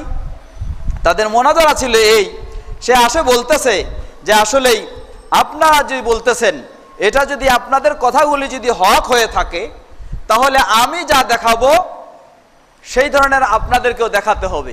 আর আমি কি দেখাবো? সেই ব্যক্তি বলতেছে যে আমি কি করব, আমি এই ছুরিটা দেখাচ্ছে যে আমি এই ছুরি আমার ডান দিক থেকে ঢুকাই দেব, বাম দিক থেকে বের করে দেখাবো। আমি যদি আমার দাবি, আমার কথা, আমার আকীদা বিশ্বাসের উপর হক হয়ে থাকি তাহলে ছুরি ডান দিক থেকে ঢুকাবো, বাম দিক থেকে বের করব, তাতে আমার কোনো অসুবিধা হবে না ইনশাআল্লাহ। আর আপনারা যদি আপনাদের দাবির অনুযায়ী হক হয়ে থাকেন তাহলে আপনারা এই ছুরিটা নেন, ডান দিক থেকে ঢুকান আর বাম দিক থেকে বের করে দেখান। যদি আপনাদের কোনো ক্ষতি না হয়, কোনো এক ফোঁটা রক্তও বের যদি না হয়, তাহলে বুঝবো আপনারা হক। আর আমি ঢুকাবো, এই দিক থেকে ঢুকাবো, এই দিক থেকে বের করব, আমার এক ফোঁটা রক্তও বের হবে না, আমি যে হক এর প্রমাণ আমি করে দিব। শেখ আলবানী রাহিমাহুল্লাহর সামনে মানুষজন উপস্থিত, এই মোনাজারা চলছে।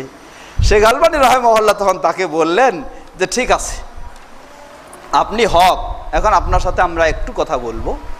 আপনার এত বড় ছুরির প্রয়োজন না, ছোট্ট যে সুই রয়েছে এই সুইটাই আপনি এই দিক দিয়ে ঢুকাবেন, এই দিক দিয়ে বের করবেন, তবে আপনার হাতে নয়, আমি আমার নিজের হাত দিয়ে ঢুকাই দিব। বললেন যে আপনার হাতে আপনি ঢুকাতে পারবেন না, আপনি কতটুকু হক বুঝবো যে আমি আমার নিজের হাতে, ছুরি দরকার নাই, এই ছোট সুইটাই আপনার ডান দিকে ঢুকাবো, বাম দিকে বের করব। একেবারে লাজবাব, না না হতে পারে না, আমি আমার নিজের হাতে ঢুকাবো।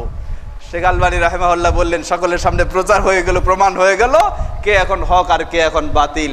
সে হলো জাদুকর, এই জাদুকর জাদু দেখায়, সে একদিক থেকে বের করবে, আরেক দিক থেকে এই করবে, এইটা হলো তার ছিল জাদু। সুতরাং এই ধরনের যারা সুফিবাদের এমন অলৌকিক কিছু দেখাতে চায়, এরা সকলেই জাদুকর এবং সকলেই মিথ্যুক, সকলেই শয়তানের আশ্রয় নেয়। যারা এই ধরনের অলৌকিক বিষয় দেখাতে চায়, যেগুলিতে দেখাইয়া নিজেদের কারামতি বাড়াইতে চায় এবং মানুষের কাছে নিজেদের প্রভাব বিস্তার করতে চায়, এভাবে সেই সুফিদের সাথেও শেখ আলবানী রাহিমাহুল্লাহ মুনাজারা করেছেন। শেখ আলবানী রাহিমাহুল্লাহ মুনাজারা করেছেন অনুরূপভাবে যারা কাদিয়ানি তাদের সাথেও, যারা ভণ্ড নবী এদের সাথেও মুনাজারা করেছেন। যেমন সেই কাদিয়ানির এক অনুসারী শেখ আলবানী রাহিমাহুল্লাহর কাছে, বা এক ভণ্ড নবী সে আসে দাবি করলো যে সে নবী। এখন শেখ আলবানী রাহিমাহুল্লাহর সাথে তার মোনাজারা হচ্ছে কিভাবে? তাকে সর্বপ্রথম শেখ আলবানী রাহিমাহুল্লাহ বললেন, ফাকাল আল্লাহু শেখ আলবানী হাউওয়ানা আলাইকা ইয়া আখি আন-নাবিয়্যু কানা হায়্যিনুন লায়্যিনুন তাখুযুহু আল-আমা। নবী সাল্লাল্লাহু আলাইহি ওয়াসাল্লাম এর সাথে সেই ভণ্ড নবী এসে খুব দাপট দেখাতে শুরু করলো, আমি এই পারি সেই পারি ইত্যাদি, আমার অনেক কিছু ক্ষমতা, অনেক কিছু আমারই রয়েছে। শেখ আলবানী রাহিমাহুল্লাহ তার সাথে মোনাজারা কেমনে করলেন? বললেন যে ভাই, আপনি এত দাপট দেখাচ্ছেন কেন? আপনি যদি সত্যি নবী হতেন, আমাদের শ্রেষ্ঠ নবী মুহাম্মদ সাল্লাল্লাহু আলাইহি সাল্লামের আদর্শ ছিল তিনি কখনো মানুষের সামনে দাপট দেখাতেন না, তিনি খুব নম্র ভদ্রভাবে কথা বলতেন, সাধারণ মানুষের সাথেও, ছোট বাচ্চার সাথেও নম্র ভদ্রভাবে কথা বলতেন, এটা হলো নবীদের বৈশিষ্ট্য। আর আপনি যদি সত্যি নবী হতেন তাহলে তো এইভাবে দাপটে কথা বলতেন না। এগিয়ে তাকে থামাইলেন, তারপর বললেন সুম্মা সাআলাহু হাল আনতা আলিমুন বিইলমিল হাদিস, জিজ্ঞাসা করলেন যে আপনার কি হাদিস সম্পর্কে কিছু জানা আছে, হাদিসের জ্ঞান কিছু আছে? ফাসাকাতা, সে চুপ হয়ে গেল, কিছু বলল না। ফাকালা আইদু আলাইকা সুআল হাল আনতা আলিমুন বিল হাদিস, মানে সে হয়তো প্রশ্ন বুঝে নাই, বলছে আবার তোমাকে জিজ্ঞাসা করব। আবার জিজ্ঞাসা করলেন তুমি কি হাদিস সম্পর্কে কিছু তোমার জানাশোনা পড়ালেখা আছে? সে জবাব দিত লা, আমি আসলে হাদিস সম্পর্কে তেমন কিছু জানি না, পড়ি নাই। ভণ্ড নবী তার বলল যে না, আমি হাদিস সম্পর্কে পড়ালেখা করিনি। এখন জিজ্ঞাসা করলে কলা কাইফা তারিফুল হাদিস as-সহিহ মিনাল হাদিস ad-দাঈফ, সুতরাং তুমি হাদিসের সম্পর্কে যদি তোমার জ্ঞানেই না থাকে, পড়াশোনাই না হয়, তো কোনটা সহিহ হাদিস আর কোনটা যঈফ হাদিস তুমি কিভাবে পার্থক্য করবা? এই জ্ঞানটা তোমার কই থেকে পাবা তুমি, হাদিসের যদি গবেষণা তোমার নাই? ক্বালা বিল ইলমিল্লাযী ইয়াতিনি মিনাল্লাহ, তখন সে বলতেছে যে আমার কাছে সরাসরি আল্লাহর কাছ থেকে এলেম আসে, ওই এলেম দিয়ে আমি জানবো কোনটা সহিহ আর যঈফ। এইভাবে যখন বলল, মানুষ তো সবাই তখন হাসতে শুরু করলো যে এ তো কোন ভণ্ড, আর বলার অপেক্ষা রাখে না, যে না জানে কোরআন, না জানে হাদিস, না জানে সহিহ, না জানে যঈফ, আর সে দাবি করতেছে সে হলো নবী। এভাবে শেখ আলবানী রাহিমাহুল্লাহ তার কাছে যত রকমের সে মাযহাবী বলেন বা সুফি বলেন বা বেদাতি বলেন বা কাদিয়ানি বলেন বা ভণ্ড ইসলাম বিদ্বেষী নাস্তিক বলেন, সকলেই এসেছে, এসে তারা সকলেই হার মেনেছে শেখ আলবানী রাহিমাহুল্লাহর কাছে। কারণ শেখ আলবানী রাহিমাহুল্লাহ কোনো রকমের কারামতিও দেখাতে চাননি এবং কোনো রকমের এই ধরনের বিষয়গুলি তিনি প্রকাশ করেননি, বরং তিনি একটি সম্বল হিসাবে গ্রহণ করেছেন, সেটি হলো কোরআন এবং সহিহ হাদিস। আর কোরআন ও সহিহ হাদিসকে তিনি বুঝেছেন যেভাবে বুঝেছেন সাহাবায়ে কেরামগণ, ফাহমুস সালাফ। এজন্যই বরং বিষয় হলো কোরআন এবং সহিহ হাদিস দলিল হিসাবে, আর কোরআন ও সহিহ হাদিসকে বুঝতে হবে সাহাবায়ে কেরামগণ যেভাবে বুঝেছেন সেভাবে। আজকে যদি কেউ বলে যে কোরআন ও হাদিসকে আমি আমার মতো বুঝবো, নিশ্চিত কোনো সন্দেহ নাই তার ভুল হওয়ার সম্ভাবনাই বেশি রয়েছে। তাই শেখ আলবানী রাহিমাহুল্লাহর মানহাজ ছিল, পদ্ধতি ছিল, যেটাই প্রকৃতপক্ষে সালাফিদের মানহাজ, তা হলো আমার দলিল হলো কোরআন এবং সহিহ হাদিস, আর এই কোরআন এবং সহিহ হাদিসকে আমাকে বুঝতে হবে যেভাবে বুঝেছেন সাহাবায়ে কেরামগণ। কারণ কোরআন তাদের চোখের সামনে নাজিল হয়েছে তাদের ভাষায়, আর রাসূল সাল্লাল্লাহু আলাইহি ওয়াসাল্লামের হাদিস তাদেরকে কেন্দ্র করে, তাদেরকে নিয়েই তিনি বর্ণনা করেছেন তাদের ভাষায়। অতএব হাদিস, কোরআন এবং হাদিসের ব্যাপারে সবচেয়ে এই উম্মতের মাঝে যারা বেশি বুঝবেন রাসূল সাল্লাল্লাহু আলাইহি ওয়াসাল্লামের পরে, তারাই হলেন সাহাবায়ে কেরামগণ। এজন্য তার নীতি আদর্শ ছিল যে দলিল হিসাবে গ্রহণ করব কোরআন এবং সহিহ হাদিসকে, আর কোরআন ও সহিহ হাদিসকে বুঝবো যেভাবে বুঝেছেন, বুঝাইছেন আল্লাহ রাসূল সাল্লাল্লাহু আলাইহি ওয়াসাল্লাম এবং বুঝেছেন সাহাবায়ে কেরামগণ। তবে ইজমা এবং কিয়াস কোনো দলিল না এমন কথা নয়। অবশ্যই ইজমা এবং কিয়াস দলিল হতে পারে, কিন্তু সেটি সকল ক্ষেত্রে নয়। শেখ আলবানী রাহিমাহুল্লাহ ইজমা এবং কিয়াসকেও দলিল হিসাবে গ্রহণ করেছেন, কিন্তু কখনো কোরআন ও হাদিস বাদ দিয়ে ইজমা কিয়াসকে যদি দলিল গ্রহণ করা হয় তাহলে সেটি অবশ্যই বাতিল হবে, অবশ্যই সেটি ভুল হবে। শেখ আলবানী রাহিমাহুল্লাহ সেভাবে কখনো গ্রহণ করেননি। শেখ আলবানী রাহিমাহুল্লাহ তিনি, সংক্ষিপ্ত শেষ করতে যাচ্ছে, আর দীর্ঘ করব না, তিনি আলহামদুলিল্লাহ যেমনইভাবে হাদিসের ক্ষেত্রে গবেষণায় বিংশ শতাব্দীর সর্বশ্রেষ্ঠ মুহাদ্দিস হিসাবে তাকে স্বীকৃতি দিতেই হবে যদি কেউ ইনসাফের সাথে স্বীকৃতি দেয়, যদি কেউ ইনসাফের সাথে স্বীকৃতি দেয়। আর যদি কেউ বিদ্বেষী হয়ে কিছু বলে থাকে, তার বিষয়ে মন্তব্য করে থাকে, তাহলে তো যেমন ইচ্ছা তেমনই মন্তব্য করতে পারবে, এতে কোনো যায় আসে না। শেখ আলবানী রাহিমাহুল্লাহ, আল্লাহু আকবার, তার জ্ঞান গবেষণার ক্ষেত্রে বলার অপেক্ষা রাখে না। তিনি এই জ্ঞান গবেষণার সাথে বহু পেশায় তিনি পারদর্শী ছিলেন। যেমন গড়ি মেরামত করা, এটি ছিল তার একটি মূল পেশা। এজন্য অনেক সময় বলা হয় যে শেখ আলবানী রাহিমাহুল্লাহ এই গড়ি মেরামত করাটাও তাকে হাদিস গবেষণার দিকে প্রেরণা দিয়েছে। তা কিভাবে? গড়ি মেরামত করা একটি সূক্ষ্ম কাজ, মোটা মাথা দিয়ে গড়ি মেরামত করা সম্ভব হয় না, সূক্ষ্ম কাজ একটি। তিনি চিন্তা করলেন যে আল্লাহ সুবহানাহু ওয়া তাআলা এই সূক্ষ্ম কাজগুলি যখন আমাকে করার তৌফিক দিয়েছেন, এগুলি বুঝার মতো আল্লাহ আমাকে যখন ব্রেন দিয়েছেন, সুতরাং রাসূল সাল্লাল্লাহু আলাইহি ওয়াসাল্লামের হাদিস এর জ্ঞান যতই ব্যাপক হোক, ইনশাআল্লাহ আল্লাহ আমাকে সেটা বোঝার জন্য আমাকে জ্ঞান দিবেন, তৌফিক দিবেন। এটাও যেন তার মাঝে একটা প্রেরণা সৃষ্টি করেছিল। শেখ আলবানী রাহিমাহুল্লাহ তিনি যেমনইভাবে হাদিস বুঝেছেন, কোরআন বুঝেছেন, তেমনইভাবে বিভিন্ন বিষয়গুলিও তিনি জানতেন সেই আপনার সেই ইলেকট্রনিক্স বিষয়ে, অর্থাৎ আপনার সেই যেগুলি বলে ওয়ারিং করা কাজ বা বিদ্যুতের বৈদ্যুতিক কাজ যেগুলি, সেগুলি সব কিন্তু তিনি জানতেন। তিনি গাড়ি মেরামত করা পর্যন্ত জানতেন। এমনকি নিজে তিনি যখন গাড়ি ড্রাইভ করতেন, অনেক সময় নিজে গাড়ি ড্রাইভ করতেন, কোথাও যদি গাড়ি খারাপ হয়ে যেত, কোন জায়গায় কোথায় কি খারাপ হয়েছে সেটা নিজে তিনি মেরামত করতে পারতেন এবং নিজে মেরামত করতেন। এবং তিনি বলতেন যে আমি যতক্ষণ নিজে না পারবো ততক্ষণ পর্যন্ত আমি কোনো মেকারের কাছে যাব না, আমি আগে নিজে চেষ্টা করব। শেখ আলবানী রাহিমাহুল্লাহ নিজেও এই সমস্ত কাজ করতেন। আল্লাহ সুবহানাহু ওয়া তাআলা বহুদিকে তার পাণ্ডিত্য এভাবে আল্লাহ রাব্বুল আলামিন দিয়েছেন। এজন্য তার এক ছাত্র তিনি বলছেন যে শেখ আলবানী রাহিমাহুল্লাহ এক সময় বাজারে গেলেন একটা রেডিও কেনার জন্য, বিভিন্ন খবর শোনা বা যে কিছু বিষয়ে কেনার জন্য গেলে তিনি এখন দোকানদারকে জিজ্ঞাসা করছেন একটা রেডিওর যতগুলি দিক থাকে, তার ধারণ ক্ষমতা কি, তার ব্যাটারি ক্ষমতা কি, তার অমুক তমুক সব বিষয়গুলি খোলাখুলি করে জিজ্ঞাসা করছেন। যখন তার ছাত্র সাথে ছিলেন তিনি আশ্চর্য হলেন যে আপনি একজন আলেম মানুষ, আপনি হাদিস বিশারদ, আপনি এগুলি নিয়ে কিভাবে এত সব বুঝলেন, কিভাবে আপনি এগুলি জানেন যে এই খুঁটিনাটি বিষয়গুলি আপনি তাকে জিজ্ঞাসা করছেন। সবকিছু বিষয়ে তার যেই দক্ষতা ছিল এটাই প্রমাণ করে তিনি একজন অদ্বিতীয় বা অপ্রতিদ্বন্দ্বী মেধাবী ব্যক্তি ছিলেন।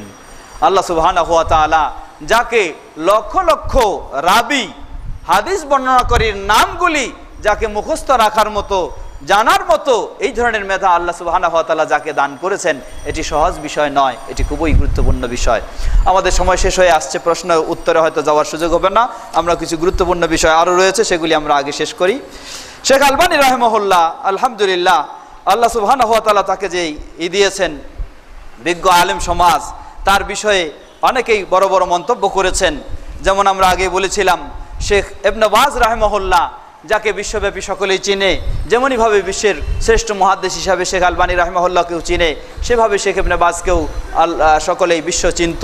সেই শেখ আলবানী রাহিমাহুল্লাহ বলছেন, মা রাআইতু তাহতা আদিমিস সামাই মিসলা আল আলবানী আলিমান ফিল হাদিসে, আমি আসমানের নিচে আমার যুগে আমার সময়ে আলবানী তার মতো হাদিসের ব্যাপারে এত বড় আলেমকে আমি পাইনি। এজন্যই একটি বাস্তব ঘটনা, সে বাস্তব ঘটনা হলো শেখ আলবানী রাহিমাহুল্লাহ হজ মৌসুমে যখন হজে গেলেন, তিনি যখন মদিনা বিশ্ববিদ্যালয়ে হাদিস বিষয়ক অন্যতম স্কলার হিসাবে হাদিস শিক্ষার জন্য যখন তাকে নিয়ে আসা হয়েছিল, শেখ আলবানী রাহিমাহুল্লাহ সেই সময় যখন হজে গেলেন, সেই সময় বড় বড় তিনজন আলেম, শেখ ইবনে বাজ রাহিমাহুল্লাহ বড় আলেম, শেখ আলবানী রাহিমাহুল্লাহ বড় আলেম এবং শেখ মোহাম্মদ বিন ওসাইমিন রাহিমাহুল্লাহ আলেম, সেই হজের মৌসুমে এই তিন বড় আলেম এক জায়গায় বসেছেন। সেখানে বিভিন্ন জন বিভিন্ন প্রশ্ন নিয়ে আসতো। যেহেতু ফতোয়া বোর্ডের প্রধান ছিলেন শেখ আলবানী রাহিমাহুল্লাহ, তো শেখ ইবনে বাজ রাহিমাহুল্লাহ তিনি ছিলেন ফতোয়া বোর্ডের প্রধান। তো শেখ ইবনে বাজ রাহিমাহুল্লাহ সেই জবাব দেওয়াটা তার দায়িত্ব ছিল।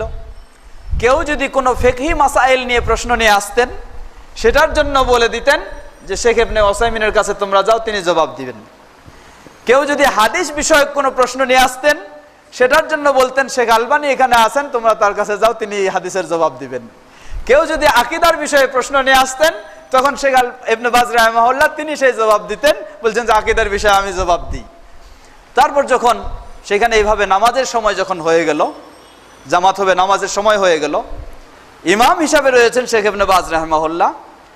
শেখ ইবনে বাজ রাহিমাহুল্লাহ শেখ আলবানী রাহিমাহুল্লাহকে বললেন, হে শেখ আলবানী, ওঠেন, আপনি যান, আপনি সামনে যান, আপনি আমাদের চেয়ে আল্লাহ রাসূল সাল্লাল্লাহু আলাইহি ওয়াসাল্লামের হাদিসের ব্যাপারে আপনি আমাদের চেয়ে সবচেয়ে বেশি জানেন, অতএব আপনি যান, আপনি আমাদেরকে রাসূল সাল্লাল্লাহু আলাইহি ওয়াসাল্লামের নামাজের বাস্তব চিত্র আমাদেরকে দেখাবেন, শোনাবেন, শিখাবেন, আপনি ইমামতি করেন। শেখ আলবানী রাহিমাহুল্লাহকে ইমাম হিসাবে শেখ ইবনে বাজ রাহিমাহুল্লাহ এবং যত বড় বড় আলেম তারা সবাই তাকে আগায় দিয়ে তাকে ইমামতি করার জন্য অনুরোধ জানালেন। সুতরাং শেখ ইবনে আলবানী রাহিমাহুল্লাহর ব্যাপারে তার ইলমি যোগ্যতা, তার তাকওয়া, তার পরহেজগারিতা বিষয় সম্পর্কে আর বেশি বলার অপেক্ষা রাখে না। শেখ আলবানী রাহিমাহুল্লাহ, আল্লাহু আকবার, তিনি এত ধৈর্যশীল ব্যক্তি ছিলেন। একসময় তিনি বেশ কিছু অসুখে অসুস্থ ছিলেন, কয়েকটি অসুখ একসাথেই। তো এই অসুস্থতার বিভিন্ন জনের কাছে বিভিন্ন চিকিৎসা নিয়েছেন, কিন্তু চিকিৎসা নিয়েও কোনো ফল পাচ্ছেন না। দিনের পর দিন যেন আরও অসুস্থতা বেড়েই চলছে। এক বইতে তিনি পেলেন, একটা গুরুত্বপূর্ণ জ্ঞানী বইতে পেলেন যে কোনো ব্যক্তি যদি দীর্ঘদিন পানি পান করেই শুধু জীবনযাপন করে, অন্য কিছু খাবে না, তাহলে তার অনেক রোগের চিকিৎসা হয়ে যায়। সেটা 40 দিন। শেখ আলবানী রাহিমাহুল্লাহ, আল্লাহু আকবার, বাস্তব, এটা অবাস্তব নয়। এটা শুধু ওই 40 বছরের কি এশার ওযু দিয়ে ফজর পড়ার কাহিনী নয়, এটা বাস্তব। শেখ আলবানী রাহিমাহুল্লাহ 40 দিন কি করলেন? 40 দিনে, গোটা 40 দিন শুরু থেকে শেষ পর্যন্ত শুধু পানি ছাড়া আর অন্য সামান্য কিছু মুখে তিনি দেন নাই।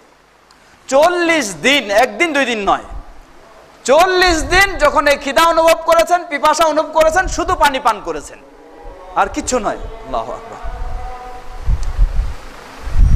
আজান শেষ হয়ে যাক, তারপর সংক্ষিপ্ত সময় শেষ করে আমরা ওযুর জন্য বিরতি দিব ইনশাআল্লাহ। আল্লাহু মুহাম্মদ ওয়া আলি মুহাম্মদ কামা সাল্লাল্লাহু আলা ইব্রাহিম ওয়া আলা ইব্রাহিম ইন্নাকা হামিদুম মাজিদ।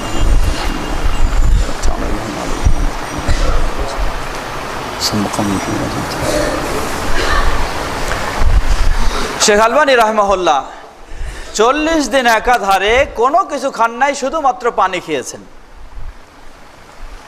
এরপরে 40 দিন পরে তিনি বললেন যে আমি আমার জীবনে এটা বাস্তব একটা পরীক্ষা করলাম যে মানুষ বলে যে খাদ্য না খেলে মারা যাবে, এ কথাটি কখনোই সঠিক নয়। আল্লাহ সুবহানাহু ওয়া তাআলা কোনো কিছু খাদ্য ছাড়া শুধু পানি খেয়েই মানুষকে কি করতে পারেন? বাঁচায় রাখতে পারেন। তার বাস্তব প্রমাণ হলো আমি 40 দিন শুধু পানি ছাড়া অন্য কিছু খাই নাই। তারপর বললেন যে পানির মাধ্যমেও অনেক রোগ আল্লাহ সুবহানাহু ওয়া তাআলা সুস্থ করে দিতে পারেন, সেটাও আমি পেয়েছি। তবে সব রোগেই যে সুস্থ হবে এমন নয়। তো এইভাবে তিনি, আল্লাহু আকবার, মানে ধৈর্যের ক্ষেত্রে যার সীমা উল্লেখ করা কঠিন, পড়ালেখার ক্ষেত্রে, সব কিছুর ক্ষেত্রে আল্লাহু আকবার, তার ধৈর্য। এই ধৈর্য যদি আজকে আমাদের ছাত্ররা, আমাদের শিক্ষার্থীরা, আমরা যদি সেই ধৈর্য আজকে কিছুটা গ্রহণ করতে পারি, তাহলে আমরাও ইনশাআল্লাহ সেই ধরনের সফলতায় পৌঁছতে পারবো ইনশাআল্লাহ। শেখ আলবানী রাহিমাহুল্লাহ, তাকে বিশ্বে হাদিসের ক্ষেত্রে কমপক্ষে বিশ্ব বড় পণ্ডিত হিসাবে এবং অপ্রতিদ্বন্দ্বী ব্যক্তি হিসাবে স্বীকৃতি দেওয়া হয়েছে। সৌদি আরবের বাদশাহ মালিক ফয়সাল এর যে একটি জাতীয় বিশ্বব্যাপী পুরস্কার দেওয়া হয় জ্ঞান গবেষণার ক্ষেত্রে, শেখ আলবানী রাহিমাহুল্লাহ হাদিসের ক্ষেত্রে সর্বোচ্চ জ্ঞান গবেষণার কারণে সৌদি আরবের বাদশাহ মালিক ফয়সালের যে পুরস্কার, সেই পুরস্কার লাভ করেছেন শেখ আলবানী রাহিমাহুল্লাহ। তবে তিনি সেই পুরস্কারের আশায় কোনো কিছু করেননি, বরং পুরস্কার দিতে চাইলে তিনি সেটাকে গ্রহণ না করারই প্রস্তাব দিয়েছিলেন। কিন্তু এইভাবে তাকে সম্মানিত করা হয়েছে অনেক কিছু অনুরোধের পর, তারপর তিনি সেটাকে গ্রহণ করেছেন। সহজে তিনি গ্রহণ করতে চাননি, কারণ তিনি বলেছিলেন যে আমি আমার এই জ্ঞান গবেষণা কোনো কারো পুরস্কার লাভের জন্য করিনি, এটি আল্লাহ সুবহানাহু ওয়া তাআলার সন্তুষ্টি অর্জনের জন্যই।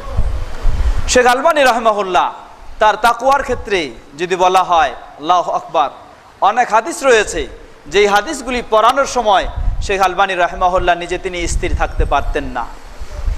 যারা তার কাছে হাদিস পড়েছেন, যেমন যে হাদিসে বলা হয়েছে যে 3 শ্রেণীর মানুষকে জাহান্নামে নিক্ষেপ করা হবে, তার মাঝে এক শ্রেণী হলো আলেম, যে আলেম মানুষকে শোনানোর জন্যই শুধু ইলম অর্জন করেছে, বা যেই কারি মানুষকে শোনানোর জন্য শুধু কোরআন শিখেছে, এমন ব্যক্তিকেও জাহান্নামে নিক্ষেপ করা হবে। এই হাদিস যখন শেখ আলবানী রাহিমাহুল্লাহ তার ছাত্রদের মাঝে পড়ে শোনাচ্ছিলেন, এই হাদিসের যখন দর্শ দিচ্ছিলেন, তার 2 চোখ দিয়ে অশ্রু প্রবাহিত হয়ে দাড়ি পর্যন্ত ভিজেছিল। শেখ আলবানী রাহিমাহুল্লাহ নিজের কান্নাকে ধরে রাখতে পারেননি, কারণ তিনি যেন কখনো সেই পর্যায়ে না পড়েন কিভাবে আল্লাহ সুবহানাহু ওয়া তাআলাকে তারা ভয় করতেন। শেখ আলবানী রাহিমাহুল্লাহ তিনি অগণিত ছাত্র তৈরি করেছেন, এখনও তার গ্রন্থ থেকে অসংখ্য অগণিত ছাত্র তৈরি হচ্ছে। যেটি আগেই বলেছি, যারা শেখ আলবানীকে অনেক রকমের গালিগালাজ করে বা অনেক রকমের অশালীন বলতে চায়, তারাও শেখ আলবানী রাহিমাহুল্লাহর বই পুস্তক থেকে মুক্ত নয়। তার বই পুস্তক দিয়ে তারাও উপকৃত হচ্ছে, চোরামি করে সেগুলিতে চুরি করেই উপকৃত হয়ে আবার শেখ আলবানী রাহিমাহুল্লাহর সাথে তার ব্যাপারে অশ্রদ্ধামূলক কথাবার্তা বলে থাকে। শেখ আলবানী রাহিমাহুল্লাহ শুধু বক্তব্য দিয়ে নয়, তার যেগুলি বক্তব্য রেকর্ড করা হয়েছে সেগুলি 5000-এর অধিক ক্যাসেট তার বক্তব্য রেকর্ড করা হয়েছে। 5000-এর অধিক ক্যাসেট তার বক্তব্যে শুধু রেকর্ড করা হয়েছে, যেগুলি সংগৃহীত রয়েছে এবং সেগুলিকে সুন্দর করে সেগুলিকে বিতরণ করা হচ্ছে। শেখ আলবানী রাহিমাহুল্লাহর লেখনির ক্ষেত্রে তার জীবনের একটি বড় স্বপ্ন ছিল, সেটি হলো তাকরিবুস সুন্নাহ বাইনা ইয়াদাই আল উম্মাহ। এই হাদিসের একটি বড় ধরনের প্রকল্প, যেখানে 40,000 হাদিসের বিশুদ্ধ ও গ্রহণযোগ্য হাদিসের সংকলনের তার এই টার্গেট ছিল। অনুরূপভাবে সেই সমস্ত গ্রন্থের মাঝে আল হাদিসুস সহিহা, সিলসিলাতু আল হাদিসুস সহিহা, সিলসিলাতু আল হাদিসুস দাঈফা, এই সমস্ত শেখ আলবানী রাহিমাহুল্লাহর প্রায় শতাধিক গ্রন্থ রয়েছে। সেই শতাধিক গ্রন্থের মাঝে প্রায় 66টি গ্রন্থ সেগুলি প্রকাশ হয়েছে, যে গ্রন্থগুলি এত সহজ নয়। এক এক বিষয়ে হাদিসের শেখ আলবানী রাহিমাহুল্লাহর অন্যতম আরেকটি বৈশিষ্ট্য হলো, তিনি শুধু মুহাদ্দিসই নন, বরং অনেক মুহাদ্দিসগণ রয়েছেন যারা আকীদার ক্ষেত্রে অনেক দুর্বল। কিন্তু শেখ আলবানী রাহিমাহুল্লাহ সালাফি আকীদার ক্ষেত্রে, সঠিক আকীদার ক্ষেত্রে, এই ক্ষেত্রে তার অবস্থান, তার ভূমিকা অনেক বিরাট। যার কারণে আকীদার অনেক গ্রন্থ তিনি সেগুলিকে তাখরিজ করেছেন, সেগুলি টিকা দিয়েছেন, সেগুলি অনেক ধরনের সংকলন বা সংস্কার ও সম্পাদনা আকীদার অনেক গ্রন্থ করেছেন। শেখ আলবানী রাহিমাহুল্লাহ তিনি নিজেও জীবনের সর্বশেষ পর্যায়ে তিনি সকলকে এই উপদেশে দিয়েছেন যে আসলেই একজন মুসলিম হিসাবে তাকে কোরআন এবং সহিহ সুন্নাহকে আঁকড়ে ধরতে হবে, আর কোরআন ও সহিহ সুন্নাহকে তাকে বুঝতে হবে সাহাবায়ে কেরামগণ যেভাবে বুঝেছেন সেভাবেই, অন্য কোনো চিন্তা চেতনার আলোকে নয়, কোনো মাযহাবের আলোকে নয়, কোনো মতের আলোকে নয়, কোনো তরিকার আলোকে নয়, কোরআন ও সহিহ সুন্নাহর আলোকেই মানুষ তার আকীদা বিশ্বাস, তার আমল আখলাক, তার ইবাদত বন্দেগী সেগুলিকে গ্রহণ করবে এবং সেই আলোকেই তার জীবন যাপন করবে। শেখ আলবানী রাহিমাহুল্লাহ তিনি একজন ব্যক্তি শুধু নয়, বরং তার মৃত্যুর পরে বিশ্বের অন্যতম বিজ্ঞ ব্যক্তিগণ তারা এক বাক্যে এটি স্বীকৃতি দিয়েছেন যে একটি কথা রয়েছে প্রচলিত যে একজন আলেমের মৃত্যুর মাধ্যমে একটা জগতের যেন মৃত্যু হয়ে যায়, তো ঠিক শেখ আলবানী রাহিমাহুল্লাহ এর মৃত্যুর মাধ্যমে যেন এক জগতের, এই বিশ্বজগতের এই মৃত্যু ঘটে গেল। এই ধরনের বিজ্ঞ অনেক ব্যক্তিরাও এই মন্তব্য করেছেন, এই কথা প্রকাশ করেছেন শেখ আলবানী রাহিমাহুল্লাহ। সুতরাং তাকে খুব ভিন্নভাবে দেখার কোনো সুযোগ নেই। আমরা তাকে দেখব তিনি একজন মুহাদ্দিস, তিনি একজন মুজতাহিদ, তিনি একজন সংস্কারক, তিনি একজন ইসলামের বড় দাঈ, তিনি একজন ইসলামের একনিষ্ঠ খাদেম, তিনি একজন ইসলামের একনিষ্ঠ গবেষক, যিনি কারো প্রতি বিদ্বেষী হয়ে নয়, কারো প্রতি হিংসা করে নয়, কারো সাথে পাল্লা দিয়ে নয়, তিনি কোরআন ও সহিহ সুন্নাহর সংশোধন করার বা কোরআন ও সহিহ সুন্নাহর খেদমত করার এবং হাদিসের ক্ষেত্রে বিশেষ অবদান রাখার জন্যই এটি ছিল তার চিন্তা, এটি ছিল তার চেষ্টা। তিনি সেই অনুযায়ী তার জীবনকে অতিবাহিত করেছেন, তিনি নিজে শিখেছেন, নিজে আমল করেছেন এবং তিনি মানুষকেও শিক্ষা দিয়েছেন। দাওয়াতি ক্ষেত্রেও তিনি কখনো পিছপা ছিলেন না, তিনি নিজেই সবসময় নির্দিষ্ট কিছু সময় নিয়মিত তিনি দাওয়াতের জন্য বের হয়ে যেতেন, নিজেও বের হতেন, তার ছাত্রদেরকেও দাওয়াতের জন্য নিয়ে বের হতেন। বের হয়ে যেখানে যেখানে যেতেন সেখানে তাদেরকে বাস্তব প্র্যাকটিক্যাল তাদেরকে শিক্ষা দিয়ে আসতেন, তাদেরকে সেই হিসাবে গড়ে তুলে আসতেন।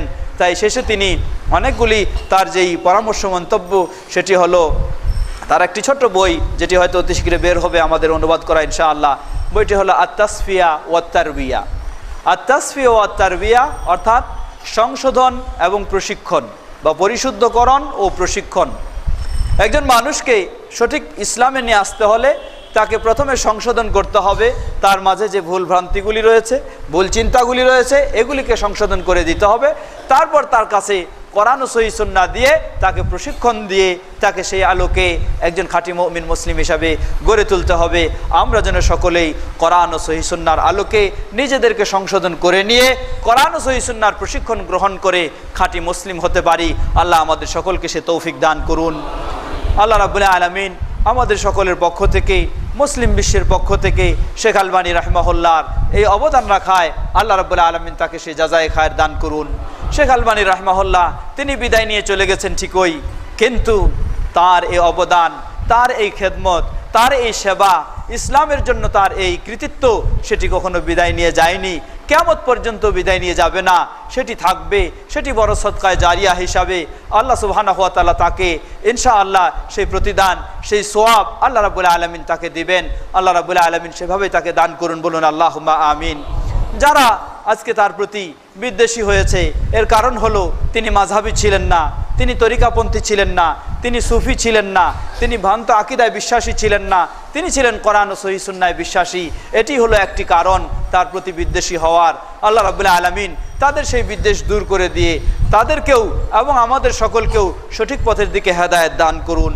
যারা বিদায় নিয়ে চলে গেছেন সেগুলির ক্ষেত্রে, তাদের ক্ষেত্রে আল্লাহর শেখানো দোয়া আমরা যেন সেটি বলতে পারি, রব্বানা লা তাজআল ফি কুলুবিনা গিল্লাল লিল্লাযিনা আমানু রব্বানা ইন্নাকা রাউফুর রহিম। সুবহানা। আজকে আর দীর্ঘ করছি না, এখানে আমরা শেষ করছি। সালাতের সময় এসে গেছে, যেহেতু অনেক প্রশ্ন আসলেও সে প্রশ্নের জবাব দেওয়ার সুযোগ নেই। ইনশাআল্লাহ পরবর্তীতে আবার আমাদের প্রোগ্রাম হলে সেগুলিতে প্রশ্নের জবাব দেব। আমাদের ইনশাআল্লাহ এই আলোচনাটি সেটি ওয়েবসাইটেও প্রচার হবে, jumarkhutbah.com-এ। আমাদের যে ভাইয়েরা তারা এসেছেন, রেকর্ডিং করেছেন, ব্যস্ততার মধ্য দিয়ে আল্লাহ রাব্বুল আলামিন তাদেরকে জাযায়ে খায়ের দান করুন।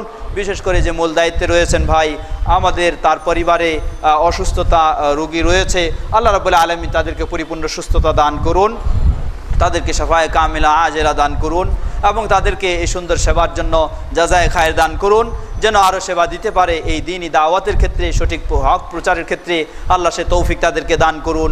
আমরাও যেন সকলে এই হক জেনে সেটি প্রচার করতে পারি, আল্লাহ আমাদের সকলকে সে তৌফিক দান করুন।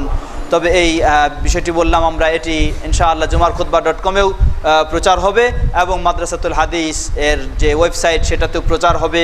আবার আমাদের আরেকটি জাল দিন আল ইসলাম সেখানেও প্রচার হবে এবং এটি সিডি আকারেও পর্যায়ক্রমে বের হবে ইনশাআল্লাহ। আমরা এখানে আজকে শেষ করছি। সকলকে ধৈর্য সহকারে শোনার জন্য, অপেক্ষা করার জন্য ধন্যবাদ জ্ঞাপন করছি। আল্লাহ রাব্বুল আলামিন সকলকে জাযায়ে খায়ের দান করুন। শেখ আলবানী রাহিমাহুল্লাহকে তার জীবন থেকে আমরা শিক্ষা গ্রহণ করে আমরাও যেন সেই আলোকে দিন শিক্ষার ক্ষেত্রে এবং দিন প্রচার প্রসার ক্ষেত্রে অবদান রাখতে পারি। আল্লাহ আমাদের সবাইকে সে তৌফিক দান করুন। সুবহানাকা আল্লাহুম্মা ওয়া বিহামদিকা আশহাদু আল্লা ইলাহা ইল্লা আনতা ওয়াস্তাগফিরুকা ওয়া আতুবু ইলাইক। আসসালামু আলাইকুম ওয়া রাহমাতুল্লাহি ওয়া বারাকাতুহু।